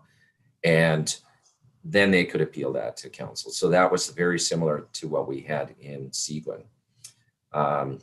There was lots of opportunities when we had significant disturbance to actually issue orders. And we were very successful in doing that.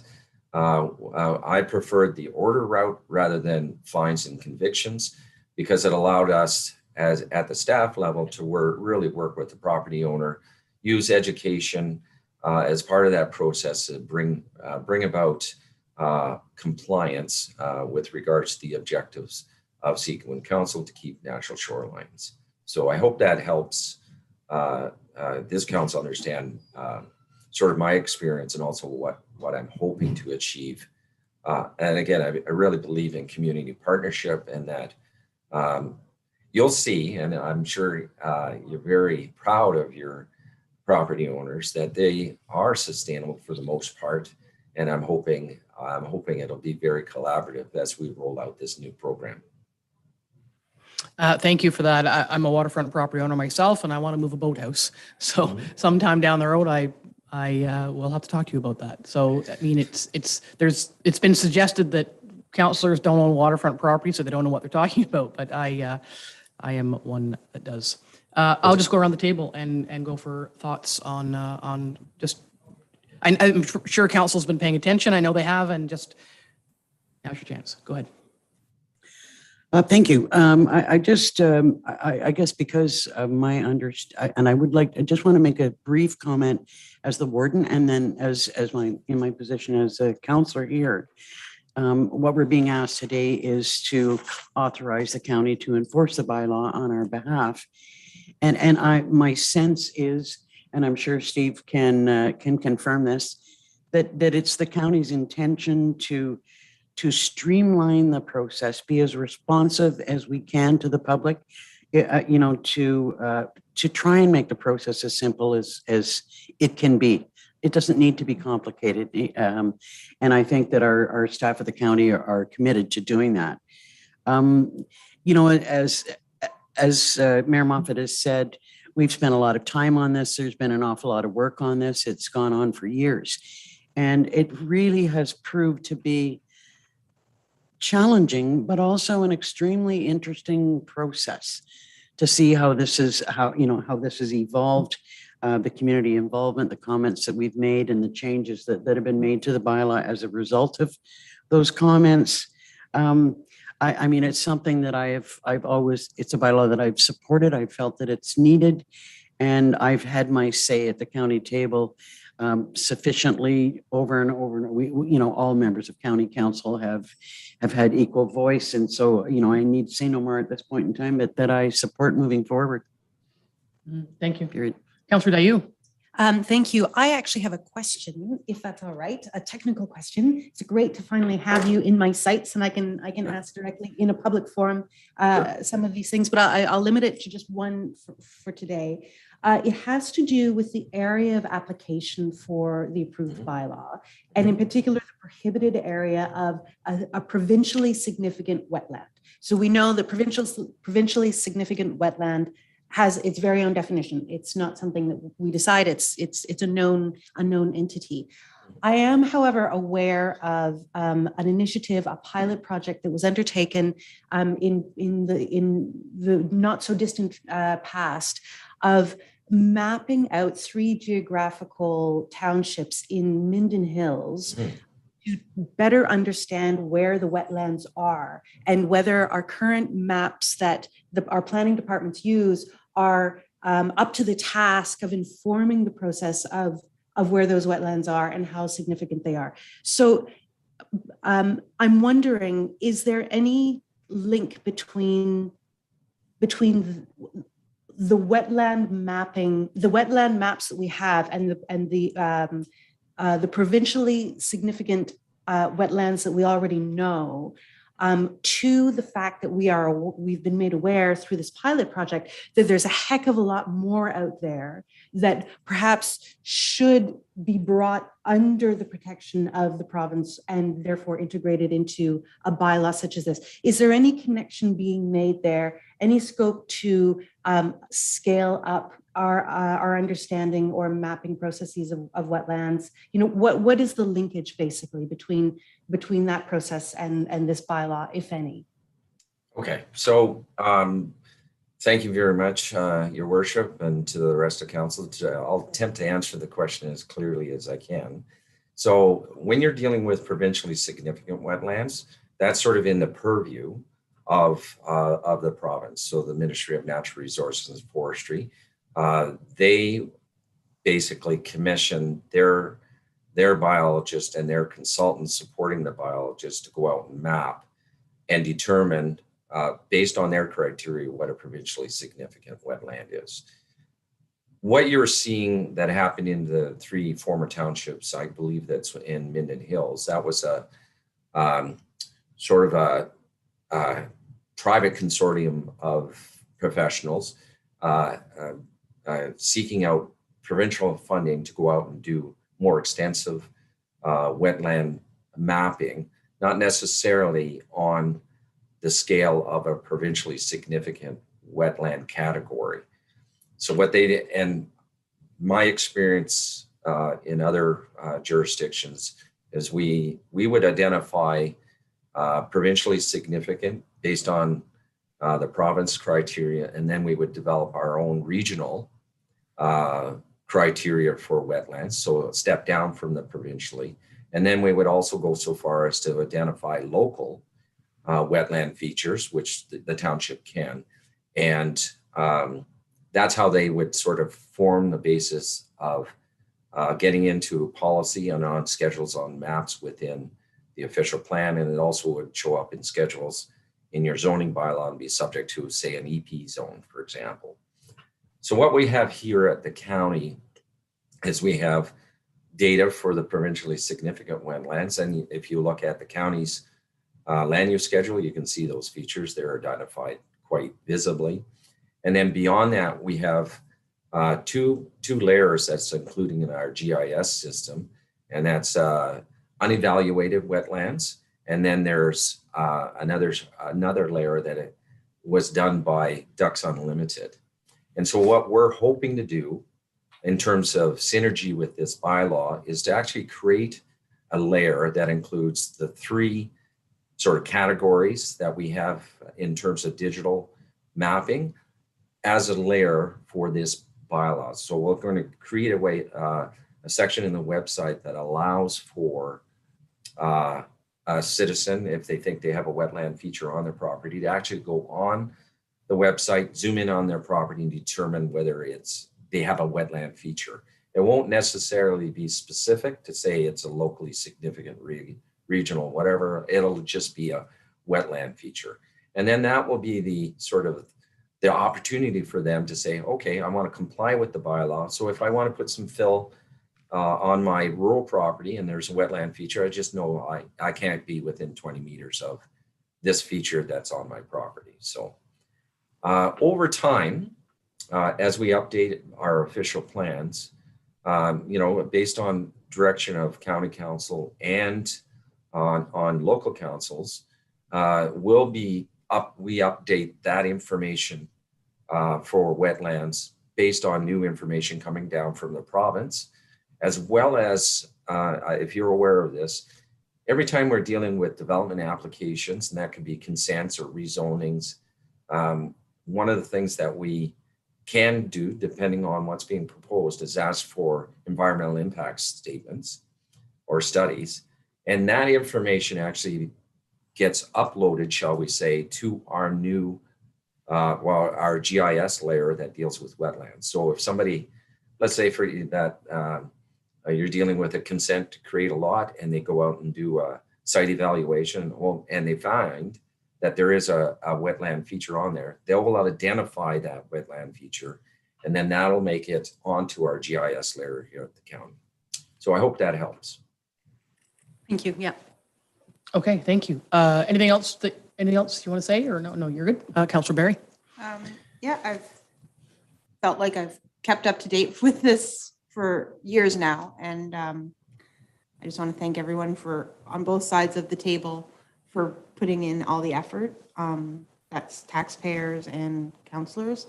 I think it's sort of another layer of some of the work that's being done in regards to stewardship, as far as like re-inspecting septics and Councillor Dayou talking about the wetland, being, aware of those and all the work that people have done in regards to lake health. And, you can't go back and protect things after things have sort of degraded. So I think there's been lots of comments about this being heavy-handed, but it's only heavy-handed as a preventative measure. I think if our great grandkids can't use the lakes because of increased algae blooms, it's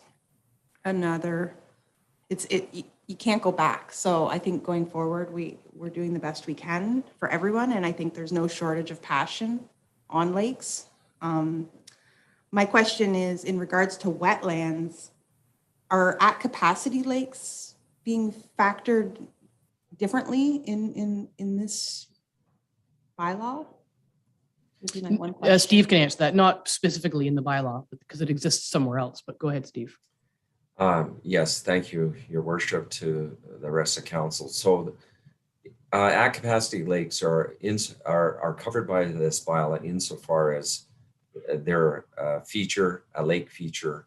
And so this bylaw applies to, the 20 meters all around the lakes and the streams or the rivers within the county of Haliburton. So if it's an at capacity lake, yes, it'll be covered by this bylaw. But it's not covered differently because it's at capacity. No, it's just no. included in Yeah. the existing designations of such. That's lakes. right. That's right. Councillor Shortreed.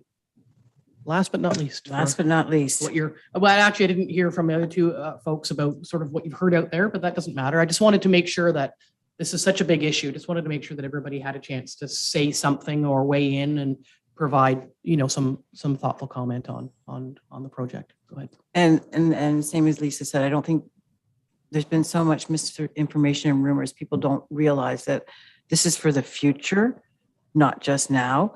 But I think with this probably 80-90% of the people will be covered in the exemption, right? It'll only be a small portion of people that actually have to get a permit to do the work they want to do.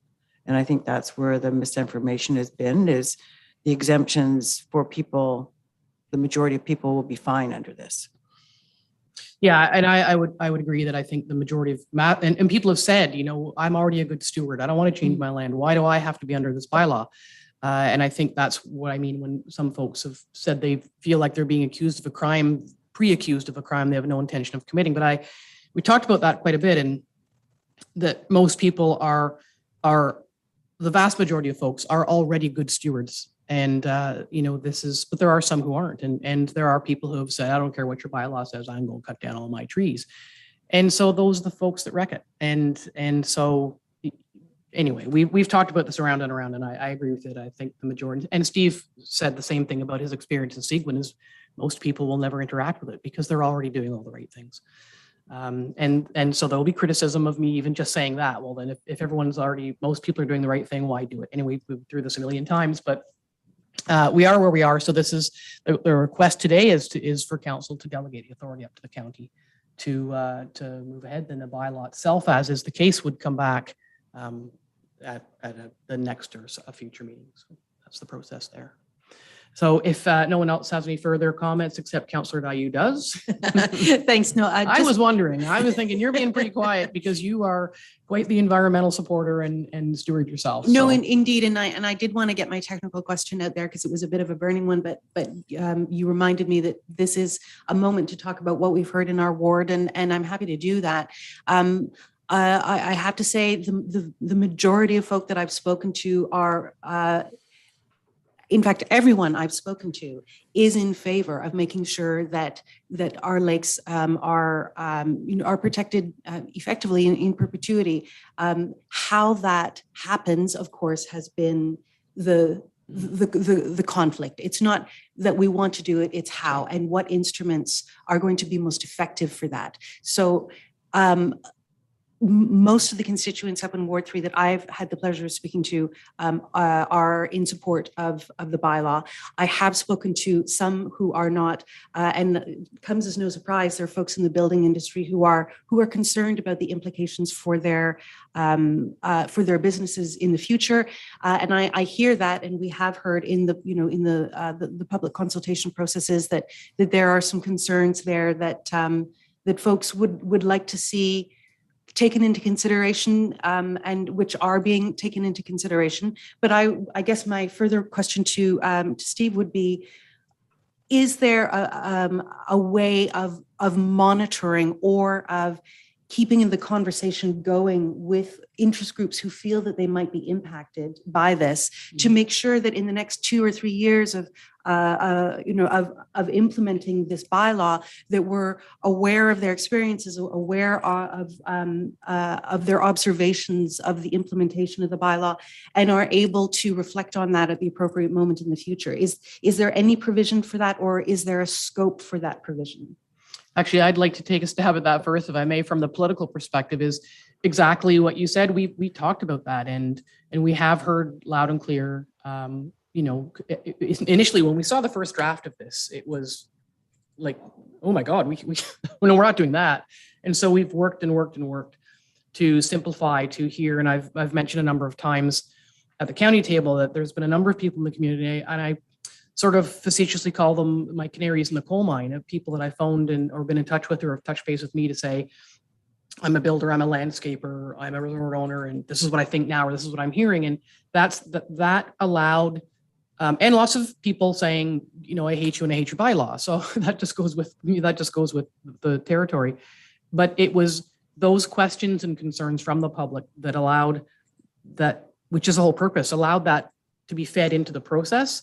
And there is definitely a commitment. There's much more to come. There's an entire education program, because there's concern about the fact, well, there's no remediation, there's no mandatory remediation. And so an education program will hopefully get folks to understand that lawns aren't the greatest thing, and maybe you could do something else.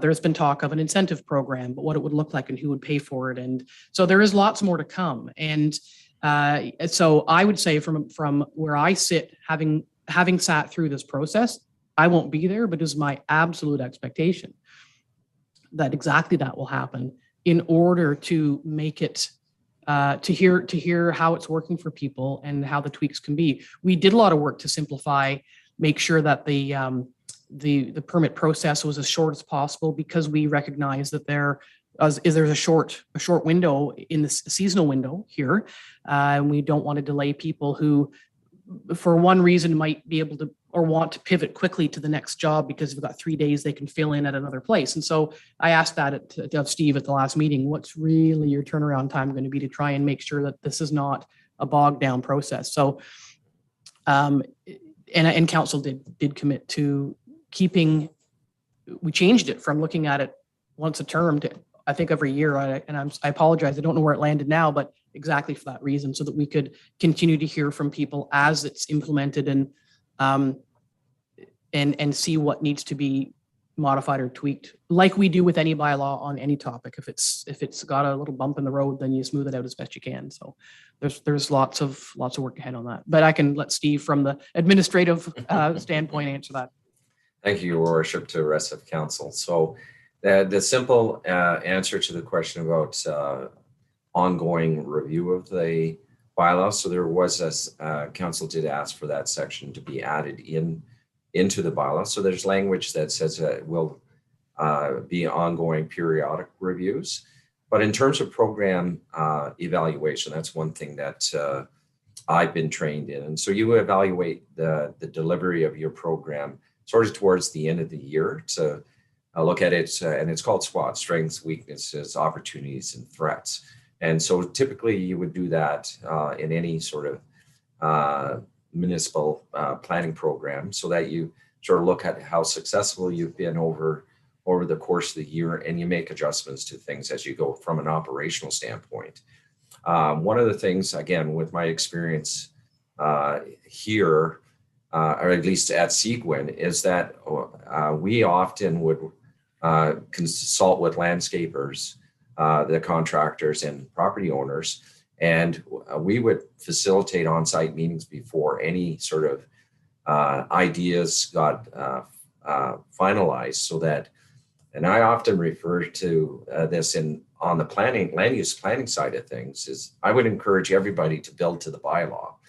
So in the case of the shoreline bylaw, it'll be our utmost effort to help people understand the bylaw so that they can build to it, which means they'll never have to go through a permit process.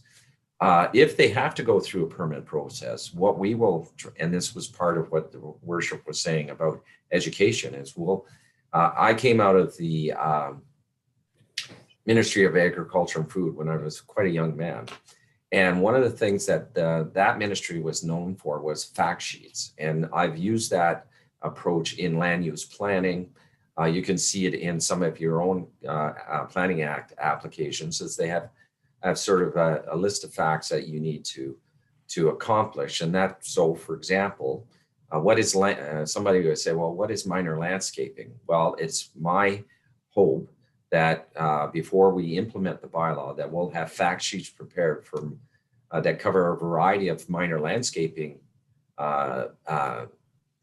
scenarios, and that'll be up on the website. And people can go on and say, oh, I was thinking of doing that. It looks like I'm exempt, and they can hire their contractor and go from there. Similarly, we're hoping, and we did this a lot in Seguin, is we met a lot with the local contractors to help them understand the bylaw and answer all their questions we could. And again, just to make sure that they could carry on their projects with as much ease as possible. So I hope that answers your question. Go ahead. It does answer one half of the coin. I think Okay. the other half of the coin is, are we going to be collecting those anecdotes even of where things have had an unintended negative consequence on possibly some of our industry members. And I think, if I can answer my own question, it's up to members of council. I've been acclaimed, so I can say hand over heart that I'll do my best to make sure that that dialogue continues with those individuals who've said that they fear an impact, just so that it isn't only county and townships putting out information, but also pulling in information in some form of systemic way so that we can feed that back into the process. Yeah, it has to be that way because that's the raison d'etre of people being on council, as you say, is to be that liaison to the community and feed into the process. And it has to continue that way because we just have to keep doing that. That's part of the commitment. Did you have anything else you wanted to ask? You sure about that? Okay, I think that's enough time. As I say, I just wanted to make sure that everybody had time to speak to it, and we have a resolution. Moved by Councillor Shortreed, seconded by Deputy Mayor Danielson. Be it resolved that council receives a presentation from Steve Stone, Director of Planning, County of Haliburton, regarding the shoreline preservation bylaw, and that council directs staff to draft a bylaw for consideration at a future meeting of council, delegating its authority to implement and enforce bylaw 4123 shoreline preservation to the County of Haliburton as per section 142 of the Municipal Act. All in favor?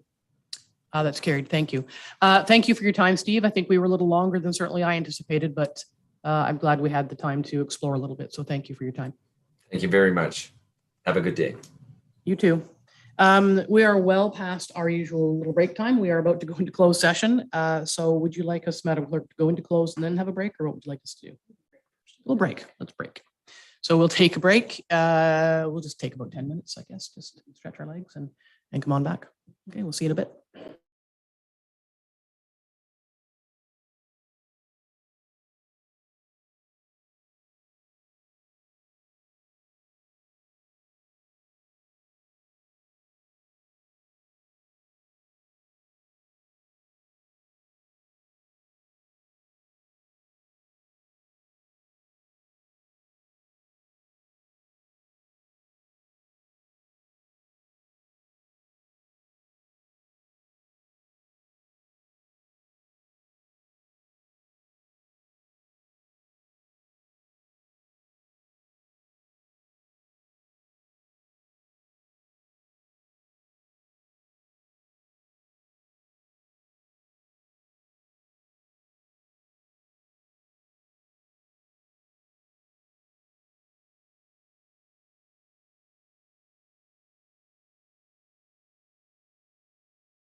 Thank you very much for that, Madam Clerk. Welcome back. We are reconvened and we are going into closed session. Moved by Counselor Berry, second by Counselor Dayu. Be it resolved, council adjourned its open session at 11:02 a.m. to proceed into closed session for the purpose of discussing the following. One, advice that is subject to solicitor-client privilege, including communications necessary for that purpose in accordance with section 232(2)(f) of the Municipal Act 2001 SO as amended, zoning compliance matter. Two, advice that is subject to solicitor-client privilege, including communications necessary for that purpose in accordance with section 2392(f) of the Municipal Act 2001 SO as amended, maintenance of crown land. And three, labor relations or employee negotiations in accordance with section 2392D of the Municipal Act 2001 SO as amended, changes to roles and workload of employees. All in favor? That's carried. Thank you.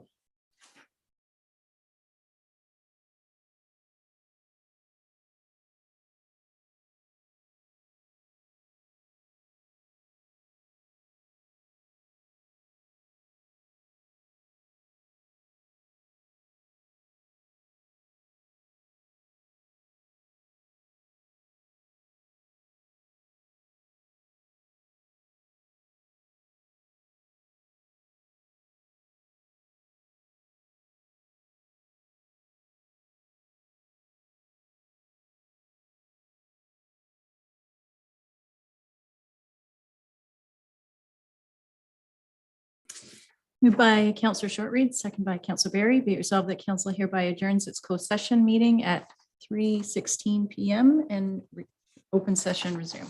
All in favor? Oh, you don't do it. anymore. Yes, that's carried. Just a couple of changes. With an eye to the time, item 16A has been removed because it's not time sensitive. But we have had a late breaking request from the Township of Highlands East to support their wish to stay as a single community in the face of the federal election lines possibly being changed and cutting Highlands East in half. So I have added that. That came through the clerk this morning, so it's a bit late breaking. So we'll add that the first item under administration. Yes, ma'am. Are you saying just item 16A or 16A and B? Just A.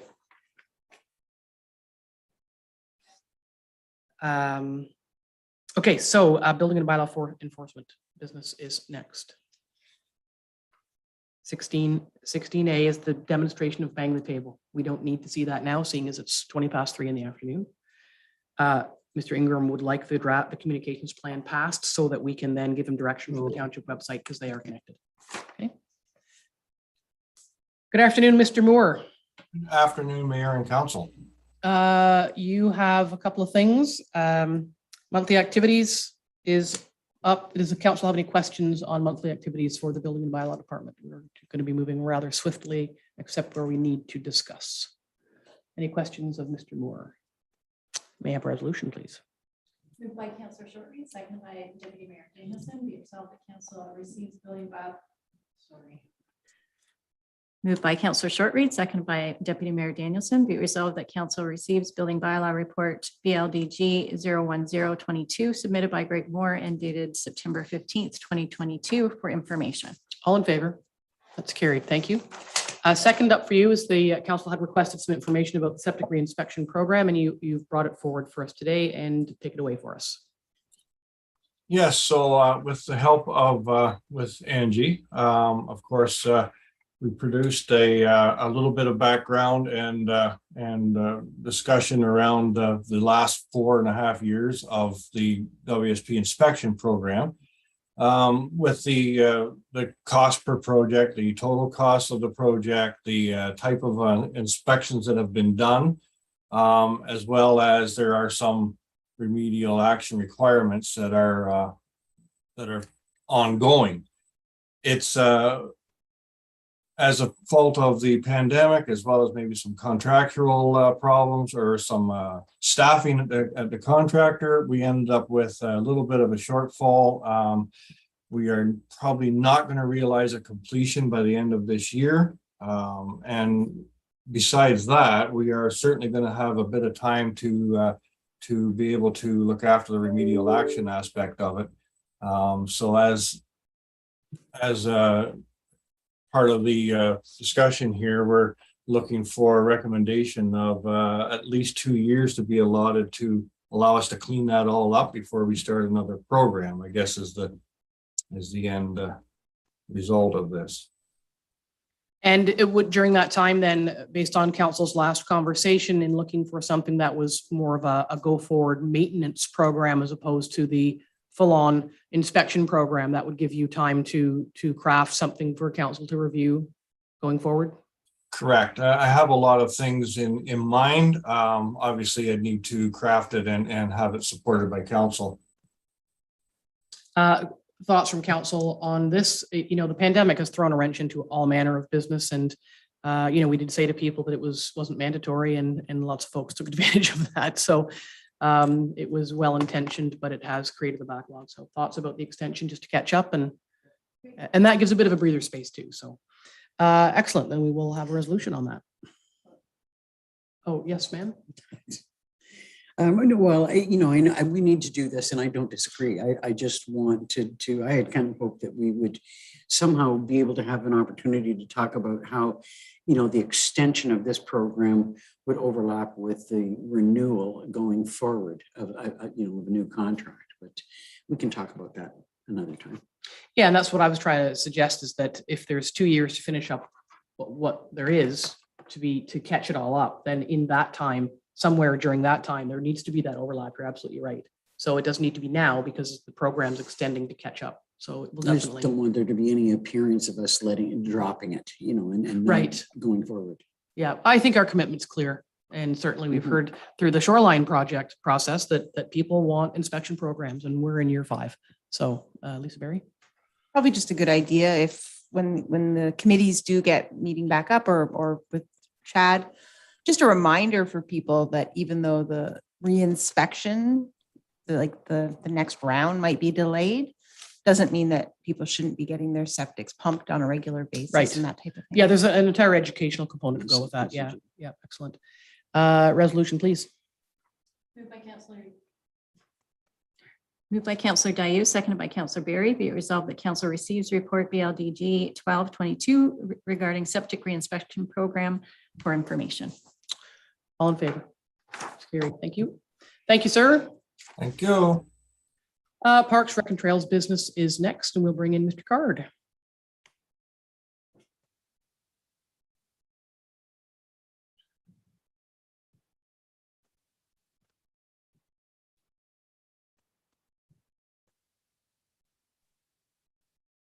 Hello, Chris.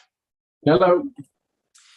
First up for you is just our annual update on the People Ready program for fall color season.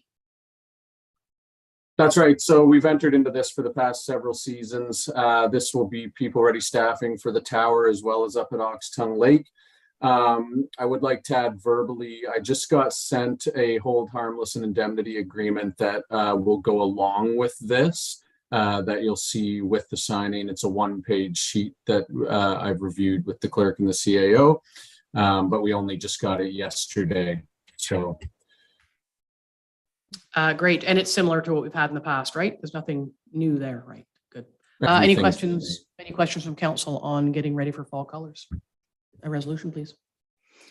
Moved by Councillor Berry, seconded by Deputy Mayor Danielson. Be it resolved that council receives the People Ready agreement regarding traffic control for fall colors and directs a bylaw be brought forward for consideration to authorize the mayor and clerk to execute said agreement, and that council directs the mayor and clerk to sign the hold harmless and indemnification agreement for proving traffic control persons.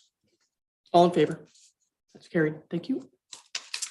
A request for docking and mooring at the Trails office at the Sonora Boat Launch. that's right. So a letter was received addressed to the mayor, who subsequently asked that this be put on the agenda for council review. So I mean, property owners on St. Nora Lake had lost some private access that they've had for many years. Their request.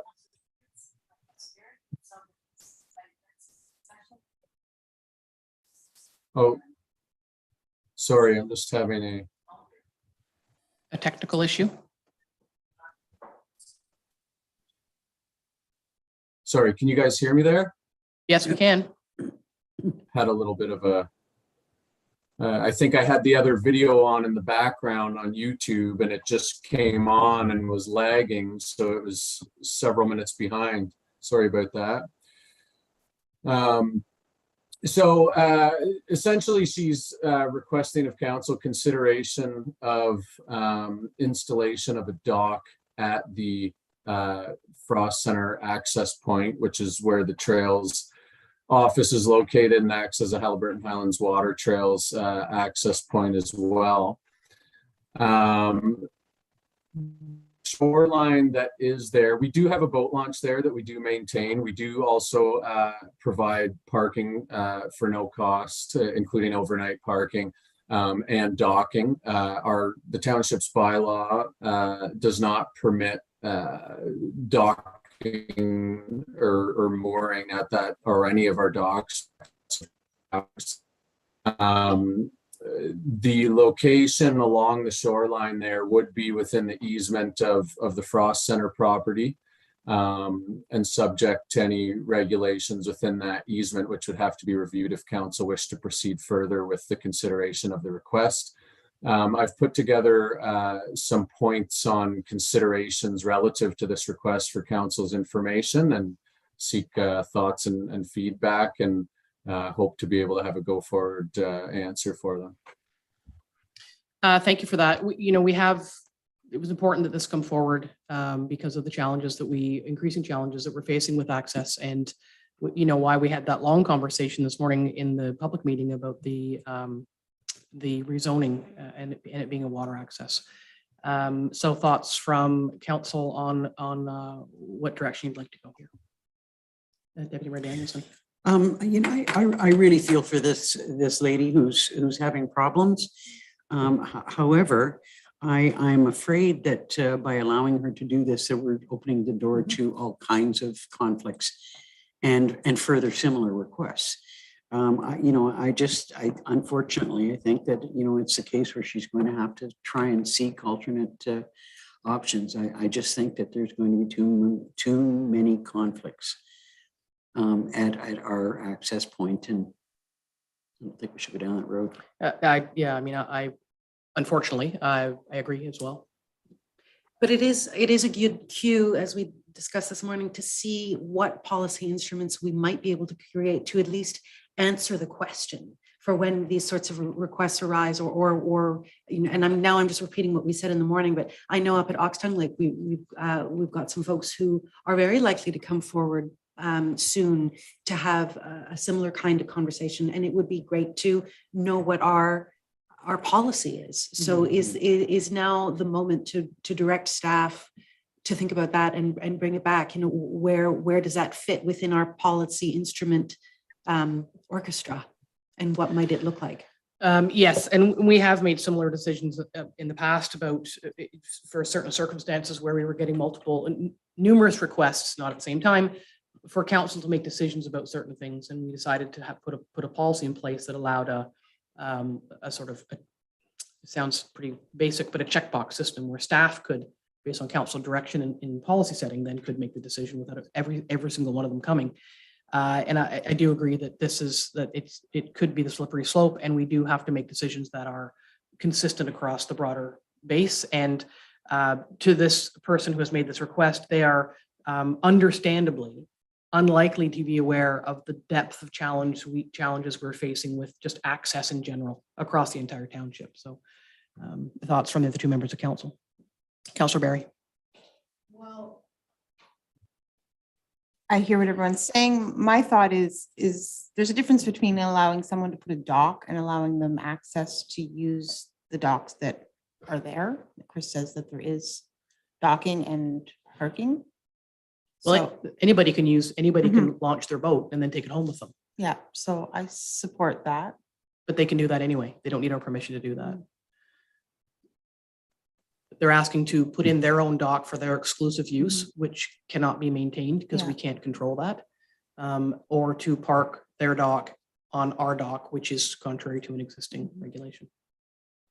But if those folks want to use that boat launch to go to the cottage, they can. Yeah.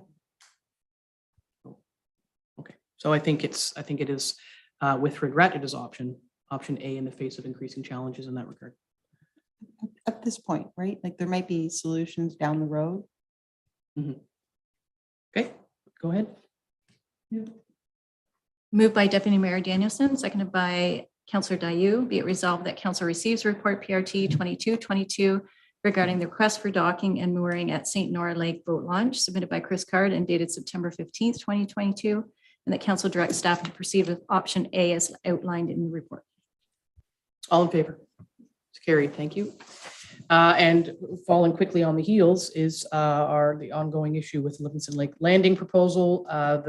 Chris has provided quite a detailed report. You know, I ended up sort of jumping into the middle there. What I found very frustrating was that the ministry was making decisions. The Ministry of Natural Resources was making decisions sort of without the township's involvement on capital outlay or acquisition of or creation of assets to accommodate these folks. So while we gave support for access over the short allowance in the fall, the ministry denied them. We provided a letter of support. It seems to have gone a little bit pear-shaped after that.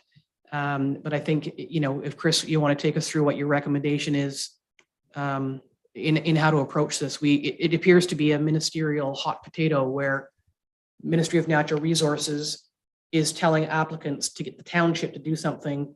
And when we ask to be part of the conversation, they say, oh, wrong ministry, go talk to the Ministry of Environment and Park. So it's that, you know, ministerial hot potato. Yes. So Chris, you're up to speed on all of this. Do you want to just take us through your proposed outcome on this, what we can do to help? Yeah, so when the MNR was giving a response to the applicants, essentially it was denied in light of the fact that there's an existing launch there. The ministry explained that launch is a township launch, which is incorrect. And we've made it known that, or the mayor sent a letter making that known, to which they responded essentially saying, to their understanding, it is our launch. It's on township road allowance, which we are not certain of, that have to be investigated further.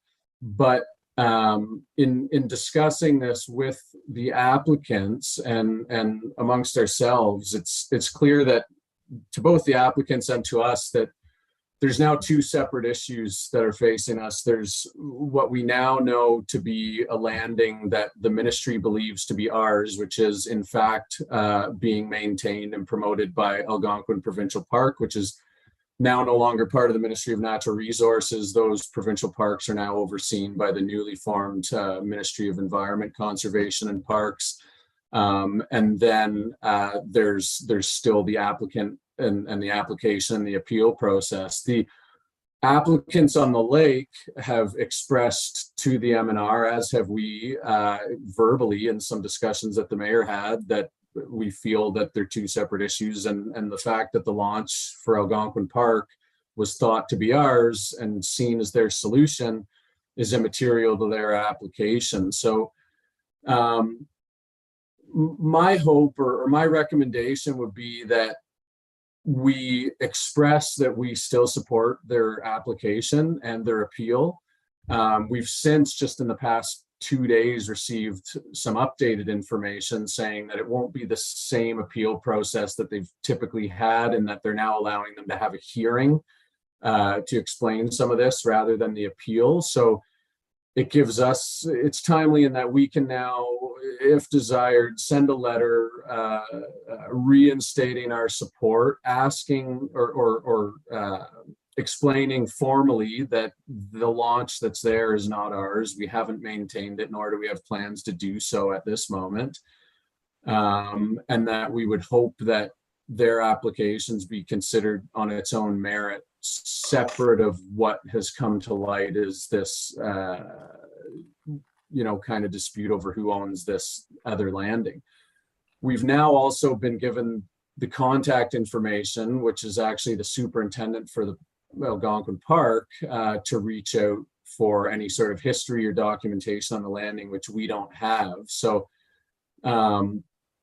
if council wishes, I could reach out to them separately just to get information on what they have for the history, what they do there, what they do for maintenance and management, those types of things, whether or not there's any documentation that they would have on file relative to our shore road allowance, which we can't be sure of,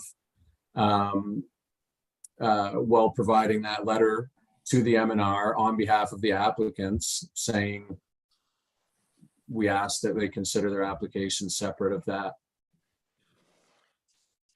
Thank you for that. And it is a bit of, hot potato or who's got the button and, so council has two choices. I guess I think it's important for us to support these folks in the hearing that they've been given.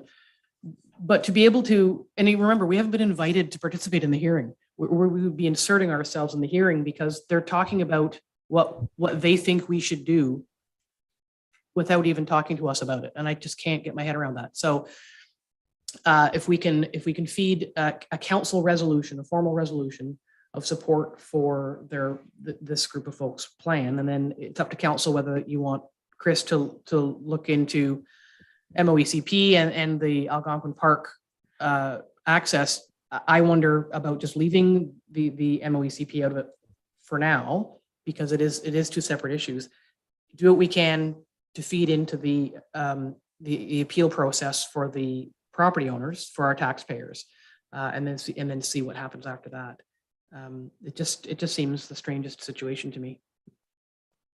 Any thoughts on what we want to do there? I'd be in support of supporting with a resolution. I would like to see us do some follow-up. Doesn't necessarily have to be right now, but I'm just wondering with a new minister in place, whether there isn't some opportunity to continue to follow up on these kinds of gaps, for them to be saying, well, no, you've got to do this without any consultation, directing that things take place on our land sometimes without any consultation. We need to try and see if there's anything we can do about these communication gaps. Yeah, absolutely. And that's the reason behind the letter that we sent to the new minister, Smith, and the response was in correspondence today. So there you go. I mean, we'll keep at it, but that's, the first sort of kick didn't really, there was no one running to make a meeting with us to say, hey, let us help you sort out your multitude of access problems, including Crown land locations. These are your folks. You've worked with them for a long time and quite closely. And what are your thoughts on the muddle in which we find ourselves? Yeah, I'm grateful that we have been spending this time looking at it. I'm grateful for Chris's time and the report that he's written for our broader edification. And I think it is pretty well laid out in the report. We are where we are. Let's continue to chip in where we can, but ultimately it is out of our hands. So let's continue to support where we can. Yeah, and so we'll have to find out what the hearing process is, because I don't even know the dates. So we can leave that for now. It doesn't matter for today, but I'm assuming the resolution supports the recommendation in the report, and that we will feed our position into the hearing, and hopefully that makes some difference. To be sort of unceremoniously given a landing that we don't own or maintain and didn't create, just because it's on our shore road allowance. If one ministry says that they can or won't do anything because it's our shore road allowance, isn't it interesting that another ministry seems to be able to do whatever it wants on our shore road allowance without our consultation? So we're not consulted in either way, and it just kind of makes your head explode. Okay, so we have a resolution. Go ahead.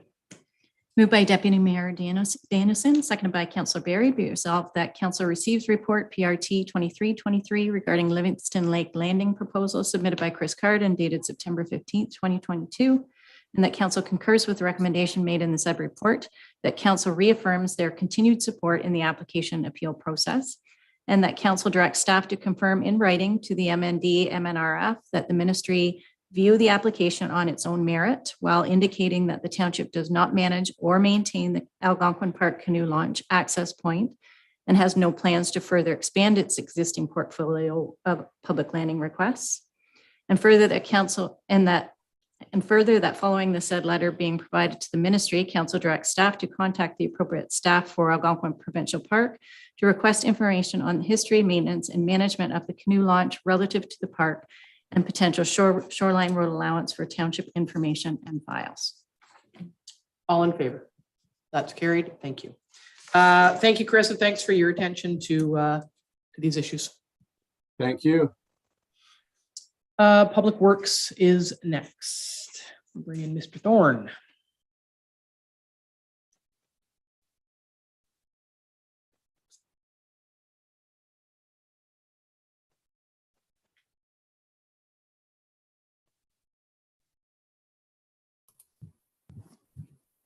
Hello, Adam. Hello, Mayor, Council. First up for you is just the winter maintenance agreement. This is long standing. Yeah, so just to bring up some new things that happened here this year was we did change over from being paid by the pass to now being paid by the hour. That move was made in with the new Trackmatic system that we have in place. We'll be able to better organize and better track how long we are actually on a county road as per just every time we drive over it, we just get charged for, or we charge them for it. So it's a really great opportunity to use this new Trackmatic system to be more exact on how long we're on a road and how much material we're using for the county's 4 or 5 roads that we maintain. Other than that, that was the only change for this year. Any questions from council on those changes? I look forward to what the new Trackmatic can do for us. I think we're only planning to in the short term use a little bit of what it really can do, and I think it's a good modernization move. We will have a resolution then. Moved by Councillor Shortreed, seconded by Deputy Mayor Danielson. Be it resolved that council receives a winter road maintenance agreement with the County of Haliburton and directs a bylaw be brought forward for consideration to authorize the mayor and clerk to execute the said agreement. All in favor? Carried. Thank you. Thank you, Adam.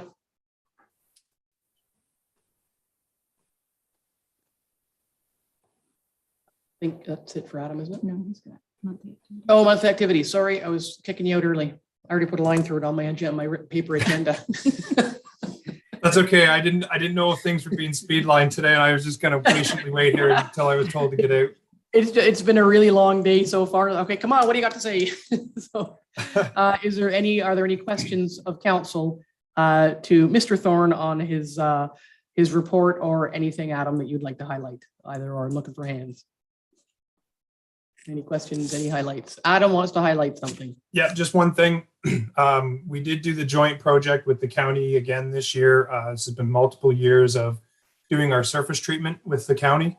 As you know, we go into tender with them in the usually early spring, and then we close that together, and then we do the project together. This year, the county has offered out some help to have an inspector on scene for the entire project, which has been excellent. It has been night and day difference in the quality of the road surface and the work that the contractor has performed. So the roads turned out absolutely amazing this year. Whether I think it's between that and the weather that we've had. Yeah, I just wanted to say that it was a great joint event to do with them, and then have this extra quality control person on site throughout the project was also great. So just wanted to highlight that section. That's terrific. Thank you for that. No questions? Go ahead. Moved by Deputy Mayor Danielson, seconded by Councillor Barry. Be it resolved that council receives report PW 3422 regarding monthly activities submitted by Adam Thorne and dated September 15th, 2022 for information. All in favor? That's carried. Thank you. Thank you, Adam. Now I can say thank you, Adam. Thank you. Have a great day. Fire services business is next. Shall we have a little shift change here? Little shift change.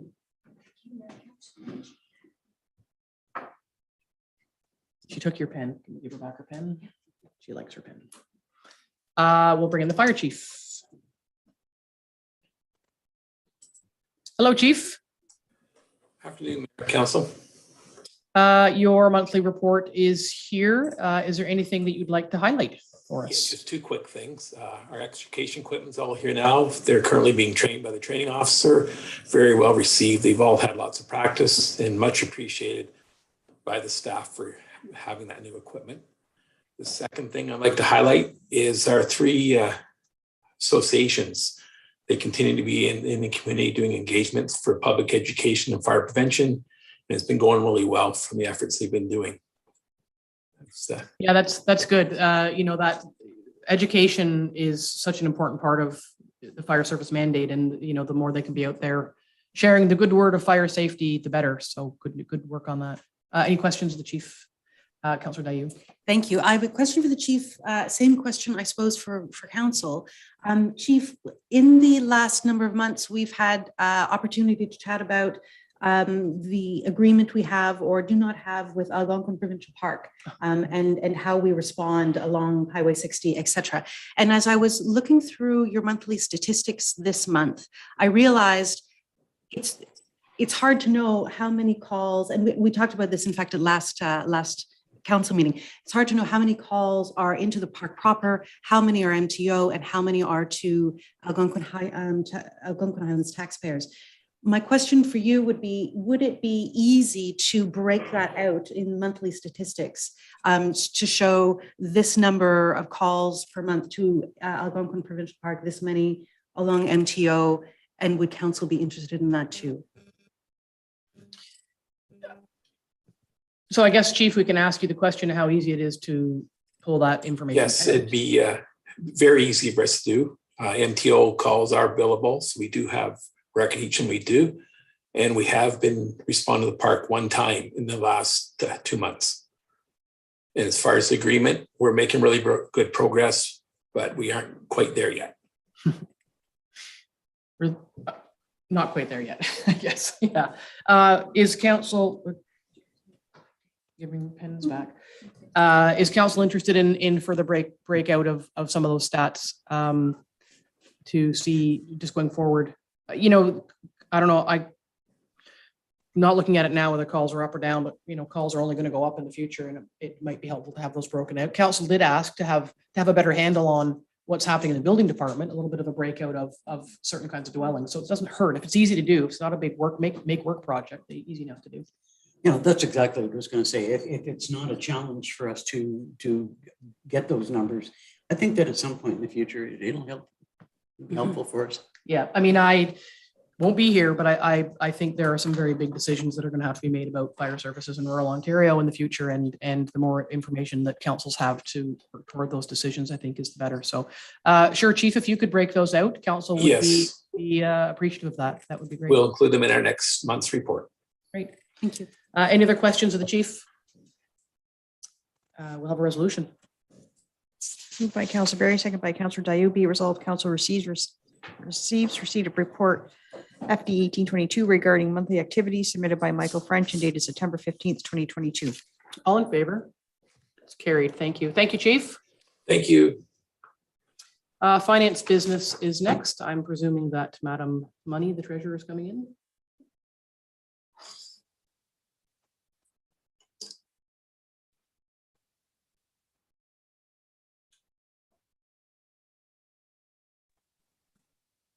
Hello, Jeannie. Hello there. Couple of things for you. Tax write-offs, pretty simple. I'm not sure if council has any questions. The information is all there. No. May we have a resolution, please? Moved by Councillor Berry, second by Deputy Mayor Danson. Be it resolved, council receives report TT 2222 regarding tax write-offs submitted by Karen Mintz and dated September 15th, 2022. The council hereby approves the note of tax write-offs in the total amount of $3,051.40 in accordance with section 357 of the Municipal Act. All in favor? It's carried. Thank you. Financial system access requirements. Thank you. I do have a report for council. As it says in the report, it's referencing the access to our new financial software. When we purchased the software, we had requested or purchased 6 what they call concurrent full user accesses, which allows 6 of us to be simultaneously using the software. But our team has grown and our requirements for the software access as well with the new HRS My Way time management system has now found that we're exceeding our licenses on a daily basis. And what happens then is when you go to sign into the financial software, the system tells you there's already the max users and you're not able to get in. So someone has to get out and to allow access to someone else. And often enough, the someones that can't get in are our building department and bylaw officer staffing, just because my treasury team's at 5 and we need an extra one for the HRIS. So we are asking for council to consider purchasing 3 more concurrent licenses to allow access for up to 9 of us concurrently at the same time within the system. And we're hoping, or it's our thoughts, that these 9 will be sufficient for a much longer period of time. Yeah, thank you for that explanation. I think we just need to take an IT pause because I have a flashing light. Nobody can hear me, right? My battery is dying, so we are just going to do a quick. I can hear you. A little battery musical chairs. Just excuse us for a moment.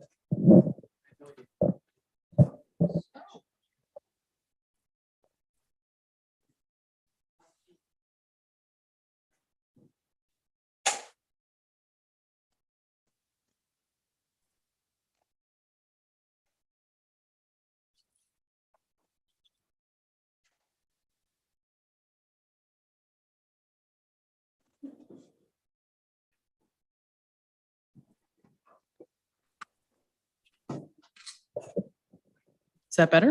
Not flashing? I can be heard. Excellent. Thank you for that. Okay, council members, you've heard Jeannie's comments and the request. The request is out of the building reserves, and thoughts from council on making staff to be able to do their jobs more efficiently. So I was just waiting for that. I see no disagreement. Okay, go ahead. Moved by Deputy Mayor Danton, second by Councillor Dayu. Be it resolved, Council receives report TT 2322 regarding the purchase of 3 additional concurrent licenses for the Great Plains Diamond GPD financial software submitted by Gene Hughes and dated September 15th, 2022, and that council authorize the purchases of 3 additional concurrent licenses via single source procurement with Central Square Technologies in accordance with the township's purchasing policy. And further, that council authorize the use of the building department reserves for this purchase at an estimated cost of $16,371 plus applicable taxes. So what reserves are for. All in favor? It's carried. Thank you. Thank you for that. Omer's changes. Here's a bit of a surprise. Thank you. Yes, this is, it's been in the works and the deadline is now looming. Basically, OMERS has decided to extend the offer of participation in the OMERS pension plan for all part-time contract and seasonal employees, as well as municipal full-time employees. Formerly, it was other than full-time or continuous full-time employees. They had to meet specific requirements in order to be able to be offered to enroll. It is optional, but they were given the offer based on this criteria. But coming January 1st, 2023, we will now be able to offer this to all contract, seasonal, part-time employees, those filling in for people away on maternity or any sort of leave, any employee of the municipality, full-time or non-full-time, will be given the opportunity to join OMERS. Full-time are mandatory right now, but the non-full-time that hasn't been there and without the criteria being met. So other than firefighters, volunteers still stand alone and are not included. So as I've said in the report, that could mean up to another 20 employees or more being added to our OMERS pension plan, which will have a financial effect and will be a cost to the township for those that wish to join. So department heads have been made aware of that so that they can budget accordingly. Again, it is an optional joining. So it won't be for everyone. Some will choose not to. Thank you for that. And I think, on its face, the first thing you think is, yikes, more money. But on the other hand, providing opportunities for employees is a good thing. And so many people don't have access to these kinds of programs. So this is, I believe, a part of doing business. And we keep talking about how the community is changing and growing. And this is a perfect example. It's not because of what's happening in our community, but it's happening to our community. And nothing wrong with being, as we say in our vision, an employer of choice. And I know it's being given to us, but still a good idea, even if it's going to cost money. Go ahead. My apologies. I just wondered if we have any notion whatsoever what kind of costs are associated with this. Jeannie? It's one of those, we really can't anticipate until we sort of see the participation. I mean, we'll be able to at budget time provide an estimate of how many people may join, say a percentage of seasonal parks, arc and trails. We can say 10 or 15% of them will join, and then we'll have to calculate it. But it's very difficult to give you an actual number at this point. I guess you're looking for, is it $20,000 or $220,000? But you wouldn't know. No. Okay, well, it'll be a budget consideration when that time comes. Any further thoughts from council? Go ahead. Moved by Deputy Mayor Danielson, second by Councillor Short Reed. Be it resolved, council receives report TT 2422 regarding the upcoming OMER changes effective January 2023, submitted by Jean Hughes and dated September 15th, 2022. All in favor? It's carried. Thank you. Financial summary to June 30th. Anything you want to highlight there? Nothing other than I think we're in line. Everybody is being very fiscally responsible in the township and keeping an eye on things. I think we're right in line as to where we anticipated. Excellent. Any questions from council? No, go ahead. Moved by Deputy Mayor Danielson, second by Councillor Barry. Be it resolved, council receives report TT 2522 submitted by Jean Hughes and dated September 15th, 2022 regarding revenues and expenditures as at June 30th, 2022. All in favor? Carried. And account summary. Any questions from council on the account summary? Okay, go ahead. Moved by Deputy Mayor Danielson, second by Councillor Dayu. Be it resolved, council has reviewed the expenditures incurred as set out in the account summary report TT 2622, the total amount of $1,220,016.35, and hereby approves payment as same. All in favor? Carried. Thank you. Thank you, Jeannie, for your work on everything. Administration business is next. We did remove the demonstration of bang the table looking at time, but we've replaced it. I don't know if you want to speak to this because it was sent to you, but I think we're all aware of well, okay, I'm just going to start talking and then give it to you, so where I can talk to it. Yeah, it just came in today. Yeah. At lunch. Came in at lunch, and it's a request to see the letter on behalf of from Highlands East, Mayor Burton and Council requesting a letter of support regarding the matter of keeping Highlands East inside the boundary lines of Haliburton, Kawartha Lakes, Brock District. The proposed change to the boundary lines is currently being reviewed under the Federal Electoral Districts Redistribution 2022 review. And the deadline is the end of the month, and we don't meet until after the end of the month. So we've added it very quickly here. Is there any member of council that is not familiar with what this issue is? You're all aware. Okay, so I'm assuming council will support keeping Haliburton County intact. Yes, go ahead. Oh, a mover and a seconder.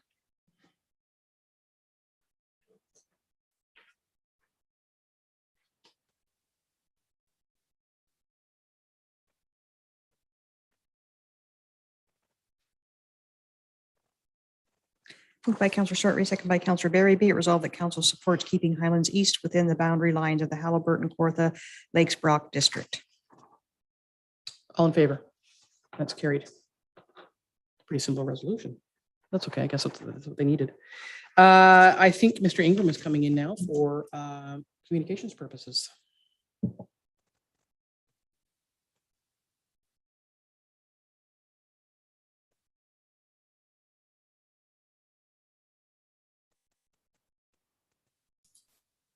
Hello, Chad.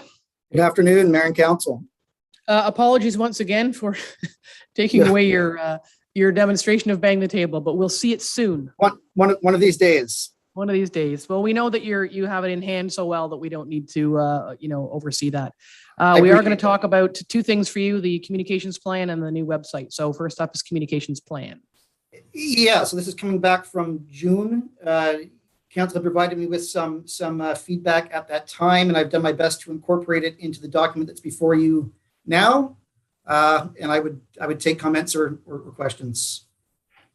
Any questions, comments from Council Deputy Mayor Danielson and then Councillor Dayu? The only comment that I well done, it's an excellent plan. You seem to have incorporated all the comments that we made and other organizations as well. The one thing that I just would like to stress is the importance, when it comes to new members of council that, I like your recommendation for training and best practices, before new council members or, even existing council members decide that they're going to embark on a new social media process. Mm-hmm. Otherwise, good work. Thank you. Councillor Dayu? Thanks. I have two comments from what I've read, and then I've got a general philosophical thought to offer to the group as well. The first comment is when I was a great report, by the way. Thank you very much. I read when you were referring to live streaming council meetings that you referred back to the YouTube channel, which is of course where it lives. I follow a couple of other townships in the area on Facebook, and one of them that I'm familiar with actually links the YouTube channel to Facebook. So as you're scrolling through your news feed, if that council is sitting, then you'll scroll past and you'll think, oh wow, they're having their council meeting. And I have very often stopped and done the dishes while listening to one of our fellow councils opine over the issues of the day. I think it's a really interesting idea in that it's really in the face of the people who are using social media. So rather than referring them on, you're actually presenting it to them, and who knows how many people might stop. So it works for me, and I throw it out there in case it's something that you've thought about or might think about. And I had a question about in another section, you say council may wish to discuss a policy around social media accounts for new councillors or acclaimed councillors. Is that something that you're seeking direction on? Is that something that this group would do? Is that something that would go to the next term? I just wasn't sure what the anticipated outcome was there. That's a good question, because it is about having setting policy, which has not yet been done. What were you looking for there, Chad? Yeah, through the mayor, I would say that would be a question for the incoming council. Okay. Really to decide whether they feel that's necessary or not. Well, and I wonder the opposite, that those who have been at the table for a little bit longer might have a little more wisdom in some direction there. It's really easy to your point, Deputy Mayor, that years ago I got on every Lake Association page and I was everywhere, and it became a full-time job, because once you have that presence as an elected official, then people start making governance requests through social media. And we don't govern by social media. We govern in this room under these conditions. And so it may be considered a word to the wise if this group were to consider that ahead of time, just to lay the groundwork. Certainly a new council could change that if they wanted to, but at least they wouldn't have to make the decision. I'm not trying to insult anybody, but it's a big job when you come in and you've never been on a council before. The information's coming at you like the Millennium Falcon. So it might be wise for us to have some input on that prior to the new folks sitting down. But what are council's thoughts on that? Those are mine. Go ahead. I think it actually might be a good idea to put a policy in place at this point in time that, is rather general in nature. And, if we're looking to, some sort of training session for new councillors about communications, once they've heard of the pitfalls, and have a better understanding of some of the things that, can be associated with doing that, they may either appreciate the policy or be able to amend the policy, to once they have a little bit better understanding of the depth of the problem, the depth that it could become a problem.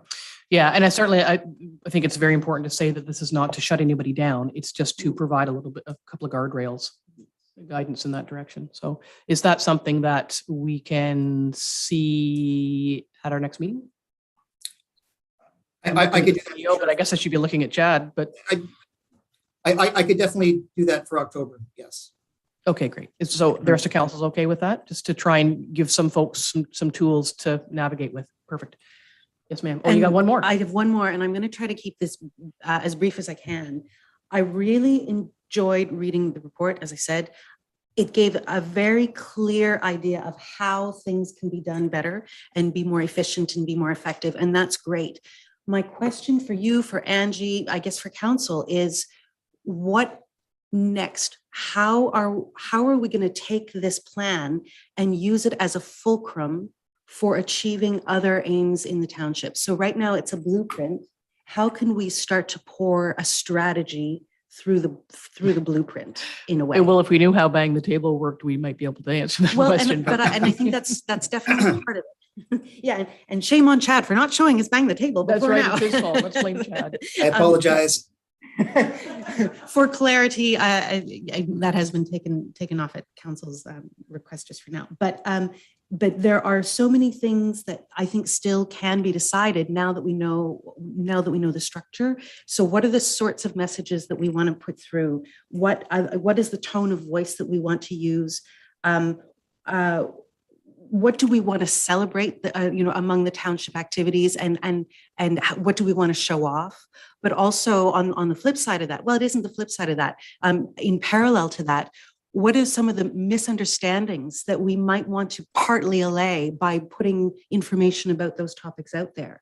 Or what are some of the advisories that in the past we've not been able to realistically make because it would be a huge effort to try to reach out to everyone, that now we have a strategy in place, we might be able to advise, such as when a road is going to be resurfaced, or when a brushback might be taking place, or whatever it might be.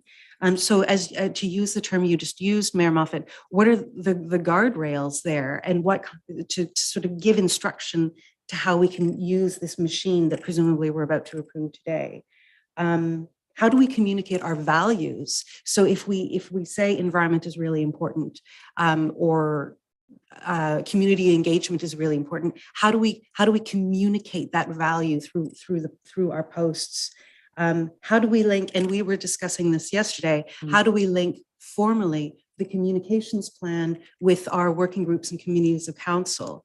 And that's the blueprint of that is referred to in the plan, but the content, how are we going to get that content rolling? So it's all about the towards what end that I'm excited to hear more about, because I see that as being a distinct phase, but a very exciting phase. And I hope that there's a plan for that phase. Yeah, you raise a really good point, because we did talk very early on about what, in creating the position that Chad now holds, that the communications person isn't going to work for the committees. Like the committee, the Environment and Stewardship Committee, which you are both on, is not going to meet and then give Chad his marching orders, because that's not how that direction works. But to your point is, what is the role of the committees? What can the committees meet and they have something exciting they want to share? What's the mechanism for getting it to Chad? And maybe Chad can speak a little bit about how he does disseminate information and how he makes choices and what's timely and what's not. And do you have, not unlike a marketing calendar, or an advertising calendar? Do you have, how do you set that all up? And if it's unfair to ask you that off the top of your head today, is it something that you could demonstrate or show us? I do keep a calendar for social media of things that I know I'm going to post, like Fire Prevention Week is coming up October 1st. So that's on there. So I start planning things in advance. I really don't think at least in the case of myself, I'm not sure that there needs to be a formal mechanism. I mean, you can come and tell me about something. You can send me an email. That's what members of staff do. And I don't think it necessarily needs to be different for committee members. I mean, I don't want to spend all my time doing committee things, but if there's something that's relevant and upcoming and important, I don't think there's any harm in just getting in touch in an informal manner. So then we would need to, some committees are meeting again, but a lot of them sort of didn't survive COVID, and there's going to be a recalibration of some of the committees sort of in the new year with appointments. So if what committees are still meeting? The two museums are meeting, cultural sort of meeting. Oxton Lake. Oxton Lake, yes. So if those, so we need to convey to those groups that if they have something they need to announce, that they're to send it to Chad. So maybe that mechanism has not been clearly conveyed. So you're looking for we have the what, now you want the how, and you're not wrong, is how do we get stuff there? Go ahead. Well, I'm just wondering, because you're saying, well, you know, we kind of need to be able to see the bang the table demonstration. I'm just wondering if, because we are going to defer that, and I'm assuming that we might see that at the next meeting, that we add on to that a little bit of a philosophical discussion to address some of the issues. Yeah, we can do that, Because, yeah. you know, I mean, in the efforts or in the interest of time today and how late it is, we could talk about this for some time. Well, we could. Well, and we've been at this, you know, this improved communications and opportunities for, you know, better engagement for a couple of years now. It is slowly, but it is coming to fruition, and not slowly on Chad's part. And so, yeah, I think that's a very good idea. Madam Barry. I must say I was thrilled to see this, and the posts that are coming through daily, weekly, they're great. And I really don't have a ton to add. I think there was a lot mentioned by the previous counselors. And he's done a fantastic job. Like, I don't want to just say something for the sake of saying it. The only thing that I didn't see in here as far as communication goes, and that's just from my own personal experience doing some social media work, is the effectiveness of like hashtagging. Maybe it's in here, maybe I missed it, but I know that that's like a good way of generating people from outside of your organization coming inside. But I don't even know if that's something needed. But other than that, I think he's covered it all. The only other thing that maybe I didn't understand, maybe I should have reached out, was I don't know where it is now, but in regards to accessibility, I personally don't know what that means in regards to posting things that are accessible in I don't know if that's formatting, color choices, that type of thing. I know we've done some training in regards to facilities and practices and how our agendas go out, but I just don't know how that works in regards to communication, social media, that kind of thing. So I would defer to the clerk, because I think, you know, we heard earlier about how long it takes. So the accessibility requirements require that all documents are converted, not accessibility as in physical access, but that are accessible through communications channels. So do you want to speak a little bit about that? Because that's what, I'm pretty sure that's what that section of the plan refers to, is ensuring that we're compliant with all documentation, including social media, I would assume. Yes, Speak to that? the accessibility, and Chad can jump in if I'm off base, but especially with social media, we can add things and put things on there, but a lot of the platform, it's already made up there. But for Facebook and social media, accessibility means if you put up a picture, you have to explain what that picture is. So if I'm not mistaken there, Chad. Yeah, through the mayor, that's exactly correct. So anything that is text on any of the major platforms, Facebook, Twitter, these platforms, that text is accessible, which means it can be read by a screen reader. When you type something on Facebook, someone with a screen reader can read that. The only thing you need to add alternative text to is an image. And often at this point in time, the application will take a guess at what it is, but you want to double check what the guess is. And so you're adding alt text for images, essentially. Is making sure that every person has access to the platforms on which we're sharing information. So we share the information in a way that can be accessed by anybody who needs it. Any other questions about the communications report? We're going to add a bit of a philosophical chinwag at the next meeting. Resolution, please. Counselor Barry, second by Deputy Mayor Dennison. Be it resolved, council receives report COM 322 regarding the draft corporate communications plan submitted by Chad Ingram dated September 15th, 2022, and that council approves the corporate communications plan as submitted. All in favor? It's carried. Thank you. Thank you. Website. Yeah, so I've been working on an RFP with Mr. March. I'd like to thank Mike March for all his time because it's been very complicated. And in that process, we discovered this AMO program, which I've noted in the reports. I put quite a bit of information in the reports. Essentially, it's a partnership with GHD Digital, where we could get a website that's very similar in aesthetics and function to the rest of the websites in the county. It has a different CMS, but for less money, essentially. And that would be for a 3-year contract, potentially. And there's some questions about that. I have one question, and it's about the possible proprietary nature of the company that you're suggesting. In that it's a great deal now, but when your great deal's over in 3 years, it's $1 million, and then they have a proprietary lock on the different CMS systems, so which means you can't get in unless you pay them, or you can't access your information because the CMS system is proprietary. Can you speak a little bit about that? Yeah, so I have looked into that, and what the rep at GHD told me was that they basically, if you wanted to shut down the website in 3 years' time, they would request a 60-day notification period to make sure everything was shut down properly and in accordance to the agreements. But essentially, the content, the platform is there. So if you stop paying a licensing and hosting fee, you can't use the website. But again, they would be reasonable in her words about how that would be phased out or handed over. The content itself belongs to the township. So just like we're going to migrate some of the content from the existing website to a new website, they would do the same thing. The content is ours, the platform is theirs. Okay, so it's 21. It's 21 to create the website, and it's 9,500 per year for up to 3 years. What happens in year 4? We like them. It works well. It's a pretty site. Changes have been made in a timely fashion. Is it still 95/20 going forward? Is it going to jump to 30,000? I would suggest that at that point in time, it will become more than 95/20, which is a low rate. Most of those fees are between $10,000 and $13,000 or so right now. But it would presumably go up at that time. Thoughts from council? Councillor Dayu and then Deputy Mayor Dennison. I guess a follow-up to Mayor Moffat's question. There's the platform of the website, and then there's the content.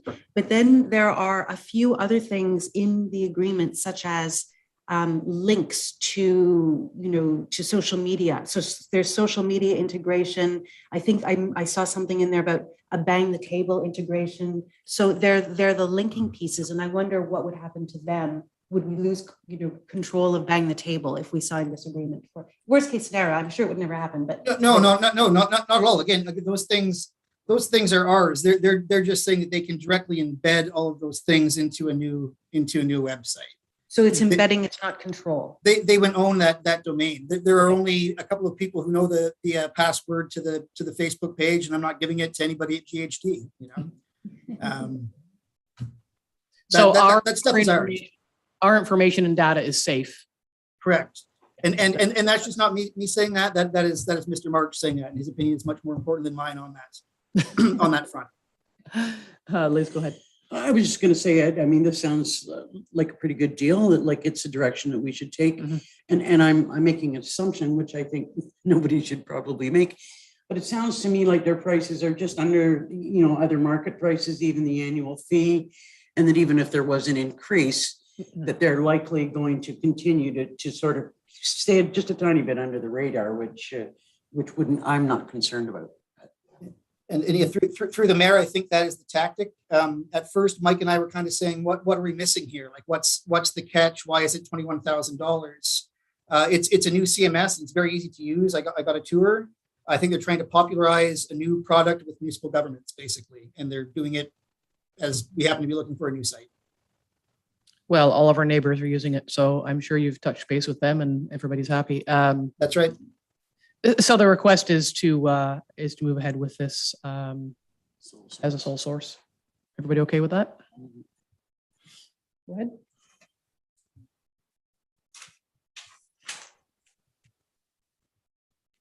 Moved by Councillor Dayu, second by Deputy Mayor Jansen. Be it resolved, Council receives report COM 422 regarding the new township website submitted by Chad Ingram dated September 15th, 2022. The council directs staff to proceed with option A for a GovStack website through the AMO partnership program, and further council authorizes a single source procurement of the website through the AMO partnership program in accordance with section 11.5 of the township's purchasing policy. All in favor? That's carried. Thank you. Next, thank you, Chad. Thank you, council. Joint Audit Compliance Committee, and I believe that's you. Thank you, Mayor and Council. Council has the report. This is a requirement under the Municipal Elections Act to appoint a joint compliance audit committee for the next term of council, and it must be appointed by October 1st. So we do have the 3 members, and before council is the bylaw to appoint John Rogers, Sharon Brinkos, and Caitlin Cougar, as well as the procedures and terms of reference for that committee. Any questions from council? Are there any conflict issues here? You're the only person who can answer that. Okay. Yeah.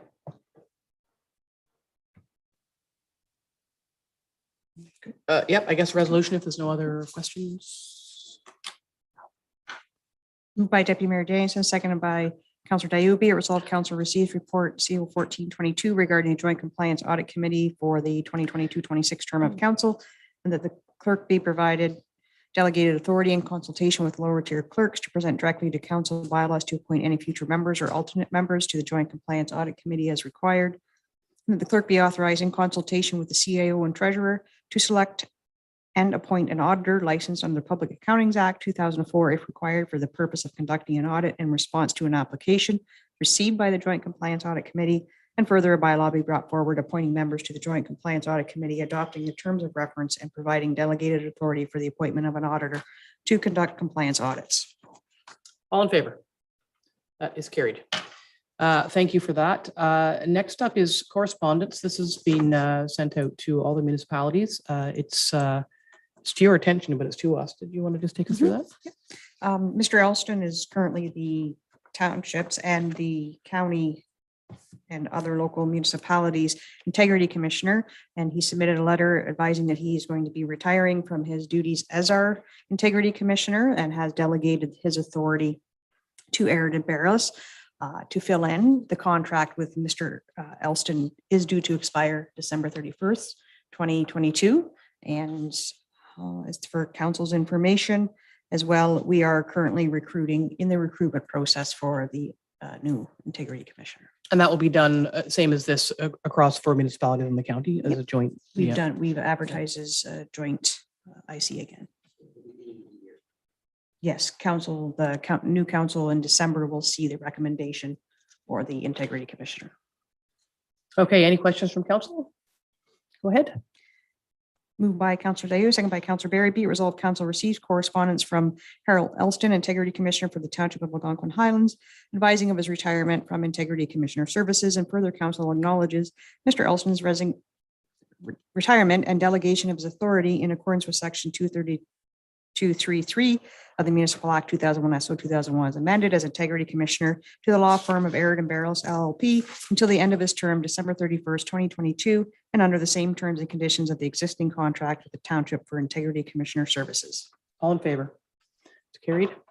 Next up is a set of minutes from the Stanhope Museum from August 15th. Are there any questions? Resolution, please. By Deputy Mayor Jansen, second by Councillor Dayu. Be it resolved that council receives the draft Stanhope Museum Committee meeting minutes as information. All in favor? It's carried. Next is something else from the Stanhope Museum, about a purchase.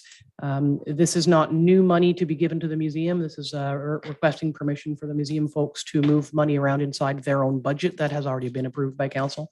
And it is to acquire the 2 buildings that are sitting here in the council chamber. And it says there, it calls them scaled miniature buildings, and I can, they are scaled, but they ain't miniature. So the request is here from the chair of the museum to permit the museum folks to just move a little bit of money around inside their own existing budget to acquire these. You have your hand up. Or are you voting? No, I just wanted to say that, since we went and looked at the entire collection, I have been longing for us to have the ability to acquire, some, if not all of the collection. They are absolutely beautiful, and I think that they are going to be a real asset. There's something new to draw people into the museum, and I would just thoroughly hope that council agrees to the acquisition. Thank you for that. I do believe that there are discussions for another piece from Mr. Bunker's work to go to Minden and also possibly to our Dorset Museum as well. So it's nice to see that this work, it's folk art technically. It's nice to see it, staying in the community where it can. There's a number of pieces that have left the community, but they've gone to the settlers' village, I think. But anyway, so there appears to be concurrence. So go ahead.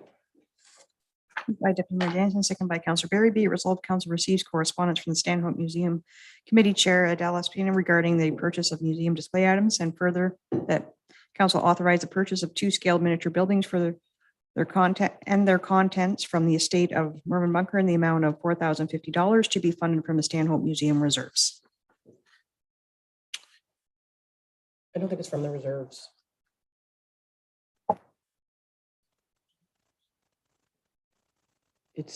I understood it just to be permission to move money inside their own budget.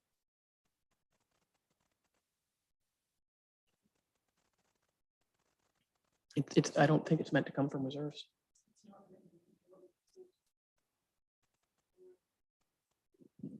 Yeah, I don't. Does it matter? Kind of semantics in a way. Well, that's what I'm saying. Is it? Does it matter? Okay, it doesn't matter. Just leave it. Leave it. Look at the clock. Leave it. We have a lot of planning business ahead. So, yeah. Did you read that? Yes, you did. All in favor? You've heard that. That is carried. And yes, it is very late in the day. Verbal report from the CAO about the food truck. New owner there. There Very is a- exciting. Yeah, it is exciting. There is a new owner of the food truck and they are excited to continue on at the airport. So it's just formality of changing the name over for the lease to store the vehicle in the Quonset hut, and then the new lease or the new agreement for the next 5 years. Questions, thoughts from council?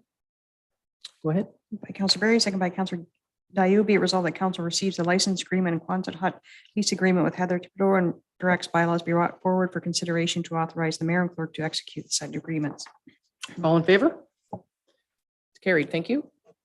Planning business. We've got a bit of a run on planning, so we'll bring in Mr. O'Callaghan, and you have to go, don't you? Yeah, with my apologies, I do have another responsibility today, so. With your permission. Thank you for your attendance at today's meeting, and carry on.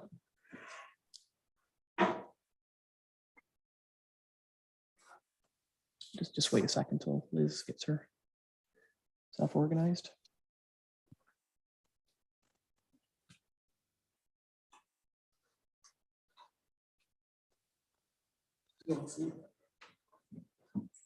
Thank you. Okay, welcome back, Sean. Thank you. First up for you is an application for on Quagma Lake. Yes, this is an application to close the short road allowance in front of this property. Really nothing to note, and would suggest it proceed to the regular process. Questions from council? Go ahead.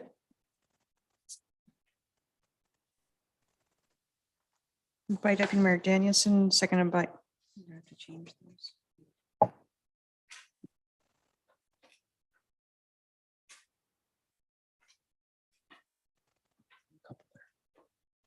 We'll just change them. Yeah. Yep. This will be go. That's fine. Yeah.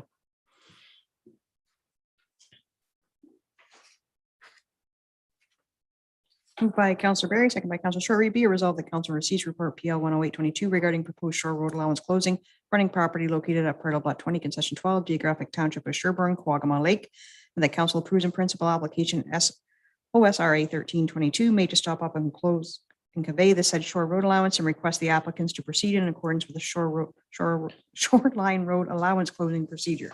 All in favor? It's carried. Thank you. Another application on Otter Lake. Yes, one thing to note with this application is on the survey the applicants provided, there is a shed that was constructed on a township road allowance. So I am suggesting a condition be included, which would require that shed to be brought into compliance, or that the owner enter into a license of occupation with the township. Okay, any thoughts, concerns from council on that? That's normally what we.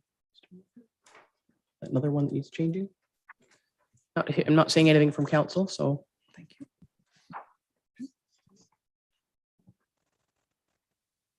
Moved by Councillor Shortreed, second by Councillor Dayu. Be resolved, council receives report PL 10922 regarding proposed shore road allowance closing fronting property located at part of lot 6, concession 14, geographic township of Sherburne, Otter Lake, and the council approves in principle application OSRA 1422 made to stop up, close, and convey the said shoreline road allowance, and that the approval in principle is conditional on the woodshed identified on the township road allowance to the north of the subject lands be removed or the owner enter into a license of occupation, and that the applicants are requested to proceed in accordance with the shoreline road allowance closing procedure. All in favor? It's carried. Same again for on Quagama in the name of Harshaw. Yes, and nothing of particular note with this application either, and would recommend it proceed through the regular process. Questions from council? Go ahead. Oh, is that the go aheading right there?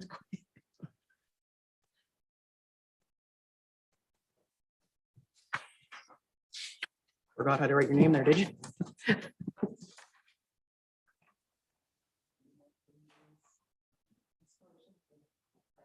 Oh, right. Okay. Yeah. Go ahead, please. Moved by Councillor Berry, second by Councillor Shortreed. Be resolved, council receives report PL 1122 regarding proposed shore road allowance closing fronting property located at part of lot 20, concession 13, geographic township of Sherburne, Quagama Lake. And the council approves in principle application OSRA 1622 made to stop up, close, and convey the said shoreline road allowance and request the applicants to proceed in accordance with the shoreline road allowance closing procedure. All in favor? Carried. Thank you. Same again on Cushog Lake. This is another fairly straightforward application and would once again recommend approval in principle. Anything from council? Go ahead. Moved by Councillor Dayu, second by Councillor Shortreed. Be it resolved that council receives report PL 1022 regarding proposed shore road allowance closing fronting property located at parts of lot 1 and 2, concession 8, geographic township of Stanhope, Cushog Lake, and the council approves in principle application OSRA 1522 made to stop up, close, and convey the said shoreline road allowance, and that the applicants are requested to proceed in accordance with the shoreline road allowance closing procedure. All in favor? That's carried. Thank you. And Gosselin, is that Gosselin? We just, sorry, I've just lost my place in my agenda. We just did Gosselin and we are now doing Stanhope, Maple Lake.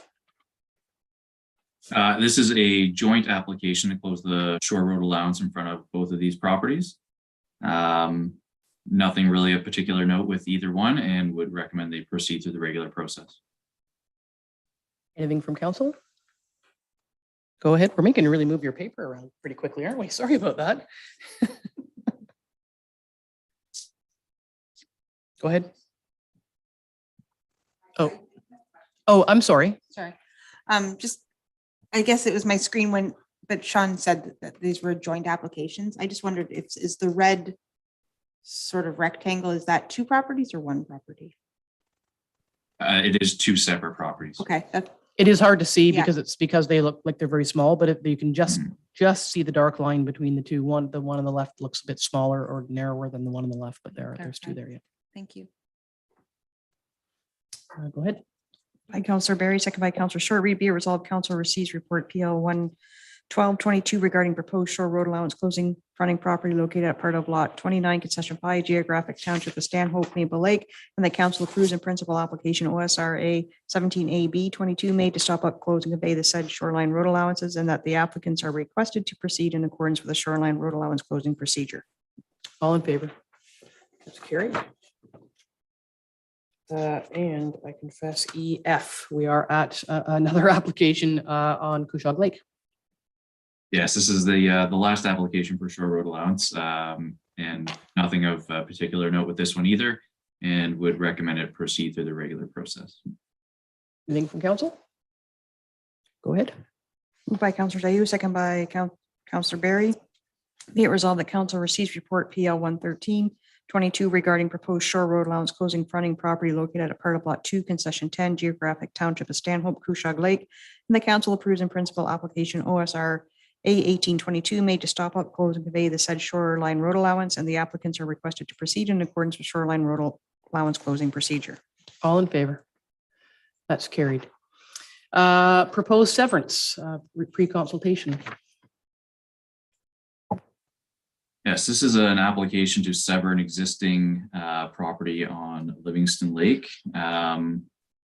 It is developed with 2 dwellings currently, and it's zoned recreational commercial.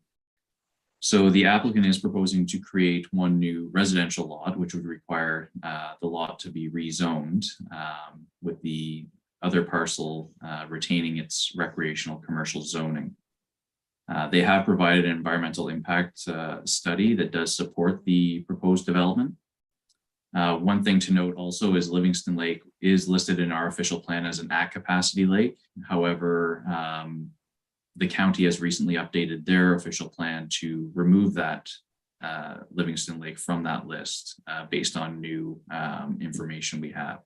So it's no longer considered to be an at-capacity lake. Nonetheless, staff are supportive of the proposed severance with several conditions attached to it, which includes a severance agreement to include any recommendations of that environmental impact study, so that they're attached to both properties on title. Other than that, happy to take any questions or provide any clarifications if council has any questions. Does council have any questions around this application, Councillor Barry?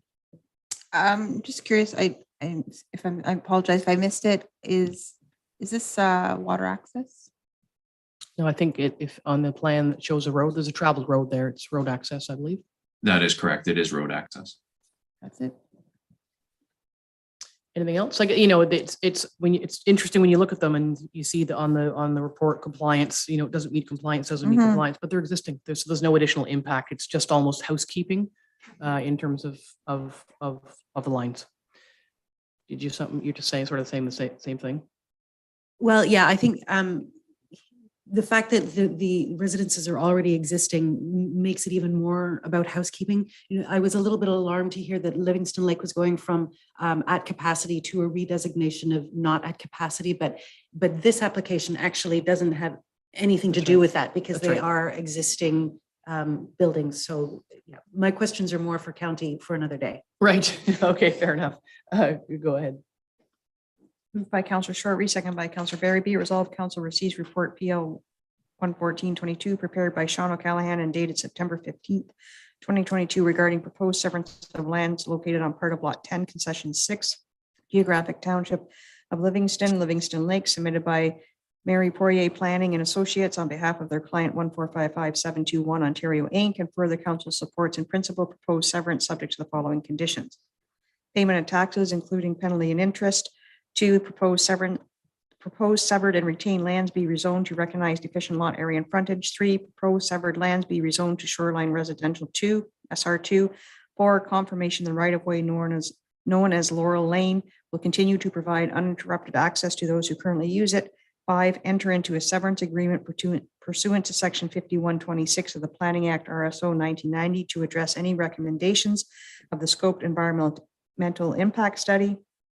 and lake capacity assessment. 6, a copy of the draft reference plan be submitted to the planner of the Township of Algonquin Highlands for review and comment prior to the registration of the plan. And 7, settlement of 5% parkland dedication or cash in lieu in the amount of $1,000 for the severed parcel shall be paid to the Township of Algonquin Highlands pursuant to Section 51(1) of the Planning Act.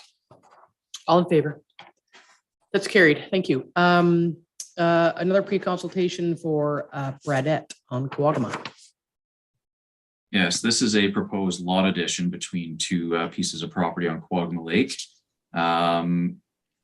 These, both the benefiting and the retained parcel, they are going through an application to purchase the road allowance that goes between the two properties right now. So staff have included a condition that that road allowance purchase be completed as part of this application, because the lot addition would not be possible without that road allowance first being closed. However, both lots are currently developed with dwellings and septic systems. So there's no increase or new lots being created. It's simply a lot addition. So staff have no concerns with the proposal and would recommend supporting it in principle with some recommended conditions attached to the report. Any questions from council? Go ahead.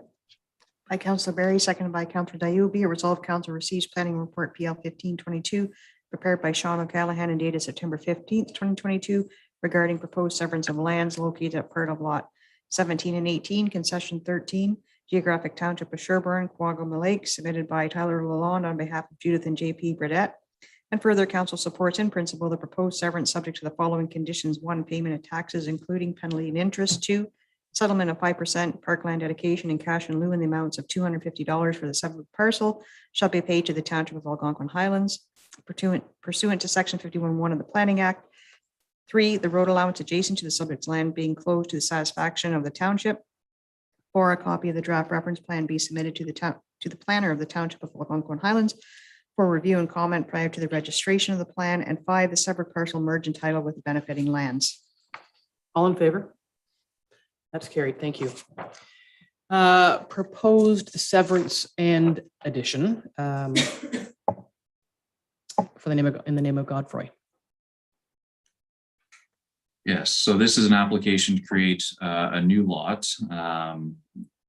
with, it is a large rural lot right now, but essentially what they're doing is there's no net increase in lots being created because they're severing a portion, and then the retaining lands will be added to a already existing piece of property that fronts on Maple Lake. So for the retained lands, they are proposing to rezone it to allow a boat storage facility, or at least outdoor boat storage, as well as a workshop on the property.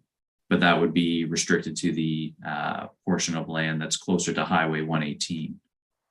For the proposed severed lands, there was some wetland areas identified on the property, so they have included an environmental impact study, which does recommend development also being located closer to Highway 118. And I'm also recommending a condition that any septic system or development on that property be at least 300 meters from Maple Lake, as it is an at-capacity lake. So there are several conditions that staff are recommending be included with this proposal, but I'm happy to answer any questions or provide any clarification if council has any questions. I know I have some. Councillor Dayu. Thanks. Sean, would you just help me follow the bouncing ball? Because when I look at your report, I see you've mentioned there is an unevaluated wetland, therefore they should do an EIS. But the EIS has been done, and the EIS does have recommendations attached, but I don't see the EIS recommendations in your report. So either I'm misunderstanding your report, or is there a supplementary report that I somehow missed? I'm just having difficulty following. So one of the conditions that I am recommending is that they enter into a severance agreement, which would any of the recommendations from the environmental impact study would be attached to the property on title as part of that severance agreement. So they would be bound by those requirements. Okay. So it'll be captured in that. It will be captured. Okay. Councillor Barry. Captured for this time period or captured on sale of the property? Like, will those recommendations be put into place now? I'm not, Sean's got his hands, because I'm not sure I understand your question, but it appears Sean does. So go ahead. If I understand it correctly, so it would be attached to the property. So if it were to sell in the future, those recommendations would still be valid.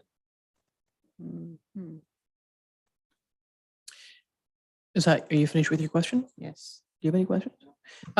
So my first thought was outdoor boat storage, yikes. It is a large property, and it is, I'm sure that the Maple Lake folks will have some thoughts on this. Because it's late in the day, I did read all the reports. The existing waterfront property, it is currently developed. Correct. So it's not going to become the place where boats become going in and out of the lake. They're not going to, they can't use that to bring the boats in and out of the lake. That is correct. So the property would have a split zone on it. So the commercial portion of it would be well set back from the water. So no commercial aspect could take place on that shoreline residential 2 zone portion of the property. Okay, so that's that. And what are our, so do we know yet, is it too early around entrance sight lines for that lot? Is it too early for that? So that there's going to need to be an entrance onto that piece of property for a boat storage operation. Yes, so the MTO I believe has provided comment on the preliminary application, but they would be circulated should a formal application be made to the county. Okay, so then that so sight lines and entry permit falls to MTO. Correct. Okay. Do we have any, and it may be contained in the EIS, but boat storage can result in gas and oil. Do we have any concerns around? I know you're talking about the 300 meters, which is good. Are there any concerns or requirements for any mitigation around anything like that? I don't believe that specific part was addressed through the environmental impact study, but that you raise a good point. So that's something I can speak with the applicant about, perhaps providing some sort of revised or updated report to address that part of the proposal. Yeah, I think it's important when boats are winterized. There's various things are used to do that. As a boat owner, I know that, and so we'd want to make sure that there isn't any opportunity for anything to leach or in any way cause any problems. So I don't know how you want to address that. My other question is around buffers.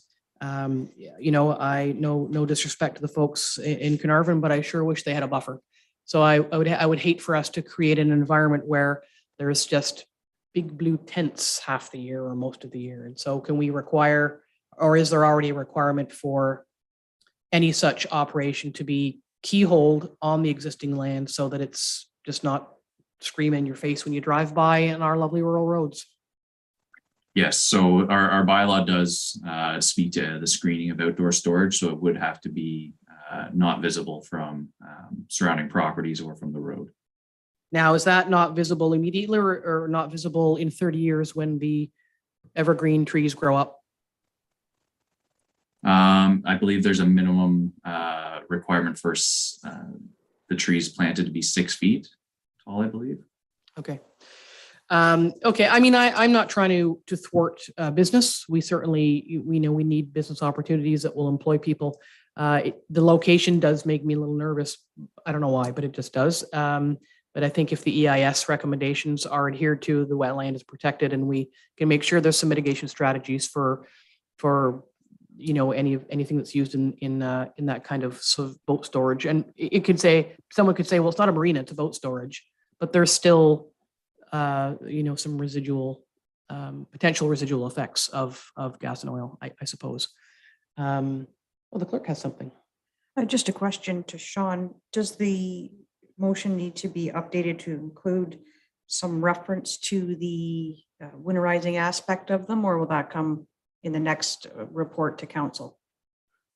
I think that would be best addressed at the next report to council. I'll speak with the applicant after the meeting because this is just the pre-consultation part. So that's a comment I can pass along based on this discussion. And there's no intention to go down. Access will be no one's going to be driving down Norley Drive and Fry Lane to get to this boat storage. It's going to be highway access, right? Yes, that is correct. And can it be a condition that there shall be no commercial access via Fry Lane? Is that understood, or does that need to be stated? I think the folks on Fry Lane would have something to say about boats going in and out.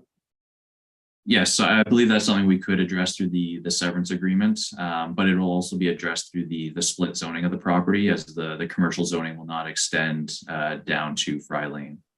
Okay. Councillor Dayu? And in the additional info from the EIS folk, it's also mentioned, lay off every space apart from 118. So pursuant to Sean's comments earlier, I guess that will naturally be built into what's expected. Yep. Okay, anything further from council at this point?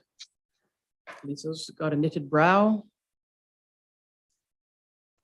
Okay, go ahead. Moved by Councillor Shortry, second by Councillor Barry. Be it resolved, council receives planning report PL 1622 prepared by Sean O'Callahan and dated September 15th, 2022 regarding proposed severance of lands located on part of lot 28, concession 4, geographic township of Stanhope, submitted by Sue Harrison on behalf of Mike Godfrey. And further, that council supports in principle the proposed severance and lot addition subject to the following conditions. 1, payment of taxes, including penalty and interest. 2, settlement of 5% parkland dedication or cash in lieu in the amount of $500 for the severed parcel shall be paid to the Township of Algonquin Highlands pursuant to Section 51(1) of the Planning Act. 3, settlement of 5% parkland dedication in cash in lieu in the amount of $250 for the lot addition shall be paid to the Township of Algonquin Highlands pursuant to Section 51(1) of the Planning Act, or a copy of the draft reference plan be submitted to the planner of the Township of Algonquin Highlands for review and comment prior to the registration of the plan. 5, registered owners are to submit an environmental impact study, EIS, completed by a qualified professional demonstrating that there will be no negative impacts to the wetland feature or its ecological function as a result of the proposal.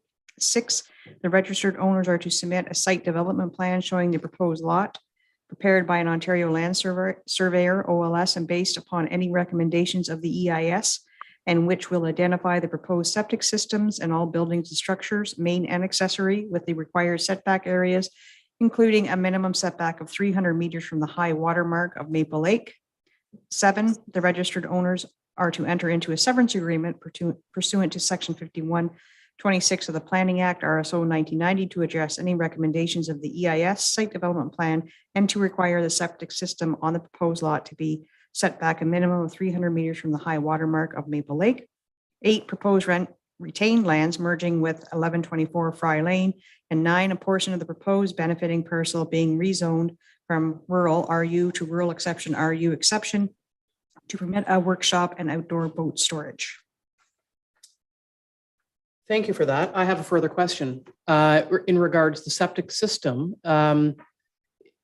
Do we know if the intent is just to provide bathroom facilities for staff, or are they going to be washing boats? That's a fair question. I'll have to take a look at the zoning bylaw, but I believe it's just allowing for outdoor storage, but not a marina, which would be a different use. So they can store the boats there, but not work on them or provide any additional services. But there's going to be a workshop. Right. But the workshop, I believe, is separate from the proposed outdoor storage of boats. Or else it would be considered a marina, which is not what my understanding was being proposed. Okay, is it because we don't do these a lot. We need to ask them. We need to find out exactly what it is. Just because the workshop is separate doesn't mean someone's not going to walk over to the workshop to get the tools to go to back to the storage to do the thing. I just think we need to be careful. It's an unusual request very close to a lake, and I know it's not a marina. So what else are we allowed to do in the situation, Sean? So I think that would be best addressed at the rezoning stage. When they come forward, we can create a very specific definition of what is permitted there, so that there's no confusion as to what is actually permitted. But you would advise them of the questions that council has asked. So in it's only fair to let them know what council's thinking as they prepare to move this ahead, right? Oh, yes, most certainly. Okay. Councillor Barry? Just to be clear, some of the things within the EIS, it's not quite clear if it's for the lake property or the larger property. Is that my observation, or is that true? My assumption is that it's for the new property in relation to the boat storage. Is that accurate, Sean? So they did look at the entire property, not the lakefront property. It's all the backlands. Okay. Okay, we've heard the resolution. Are there any further questions? All in favor? It's pre-consultation, so there's still many steps ahead. So that is carried. Next up is a site plan application for Jameson on Quagga Lake for a boathouse. Yes, so I guess just a point of clarification with this. So I made a presentation to council earlier this year regarding Bill 109, where the province has now delegated or required townships to delegate site plan approval to staff. However, in this particular case, or with all site plans moving forward, the bylaw will still need to come to council to designate that property as being under site plan control. So council will still see these applications moving forward. I guess the main difference is that I will be the one signing off on them towards the end of the process. Now, all that being said, this is a application for site plan approval for a boathouse. This property was subject to subject to two minor variance applications for this proposed boathouse. A condition of both those applications being that the property be placed under site plan control. So the application before you today is in compliance with the minor variance that was approved, and staff are recommending that the bylaw be passed placing this property under site plan control. Any questions from council? I like the planting plan. Go ahead. Moved by Councillor Dayu, second by Councillor Barry. Be resolved, council receives report PL 11722, prepared by Sean O'Callahan and dated September 15th, 2022, regarding site plan application by Jameson for part of lot 28, concession 12, geographic township of Sherburne, Quagga Lake. And the council directs a bylaw placing the subject lands under site plan control be brought forward for consideration. All in favor? That's carried. Thank you. And committee of adjustment meeting minutes from August 25th. Anything from council there? Go ahead.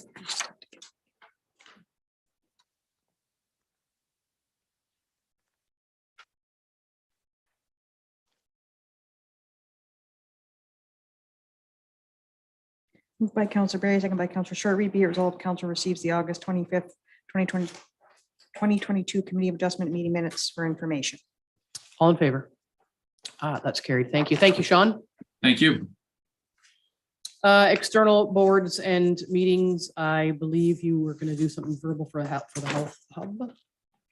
Yes, very briefly, just to say that we've got our upcoming big fundraising extravaganza for the year at the end of September.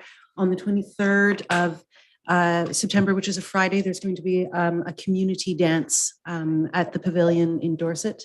Attendance by donation with the live performance of Shipyard Kitchen Party doing the music. And then Shipyard on the 24th, which is the next day, will be presenting Tom Thompson's Wake, which is a fabulous show looking at the final days of the life of Tom Thompson. And that is also in support of Dorset Health Hub. So that's the big initiative for this year coming out of the committee. Okay, thank you. And will there be minutes coming from the hub anytime soon? I have not heard of any minutes, but I will continue to follow up. How can an organization make decisions and hold events when it doesn't have any minutes to record said creation and development of said events? Anyway. I don't know if Visually going down the list, anybody? There is a Muskoka Watershed Communications Committee coming up very shortly. I have asked Councillor Dayu to join me in that. It would be my intent to hand that over to her because it's her watershed. And you should know what's going on up there with your folks. So she has agreed. And so we'll be on that meeting, I think, next week. And your head will spin. Very exciting. And I don't think there's anything else in there. Are there any correspondence being moved? May we have a resolution for the summary listing? Moved by Councillor Shortreed, second by Councillor Dayu. Be it resolved that council receives the September 15th, 2022 correspondence listing for information. All in favor? That is carried. Bylaws. Moved by Councillor Shortreed, second by Councillor Berry. Be it resolved that the following bylaws be received and read a first time, considered, read a second and third time, and finally passed with the corporate seal affixed. 2022-89 to delegate certain powers and duties under the Municipal Act 2001. 2022-90 to appoint a joint compliance audit committee for the 2022-2026 term of council. 2022-91 to amend bylaw 2022-49 is amended, being the comprehensive zoning bylaw of the Township of Algonquin Highlands, application AHZBA 722. 2022-92 to authorize the execution of site plan control agreement for property located at concession 12, part of lot 28, geographic township of Sherburne, Jameson. 2022-94 to authorize the execution of an agreement with People Ready for traffic control during fall colors. 2025-95 to authorize the execution of a license agreement with Heather Thibodeau for the operation of a mobile food and beverage vehicle at the Haliburton Stanhope Airport. 2022-96 to authorize the execution of a lease agreement with Heather Thibodeau for seasonal storage at the Haliburton Stanhope Airport. In 2022-97 to authorize execution of a winter maintenance agreement with the Corporation of the County of Haliburton. All in favor? That is carried. Confirmatory bylaw.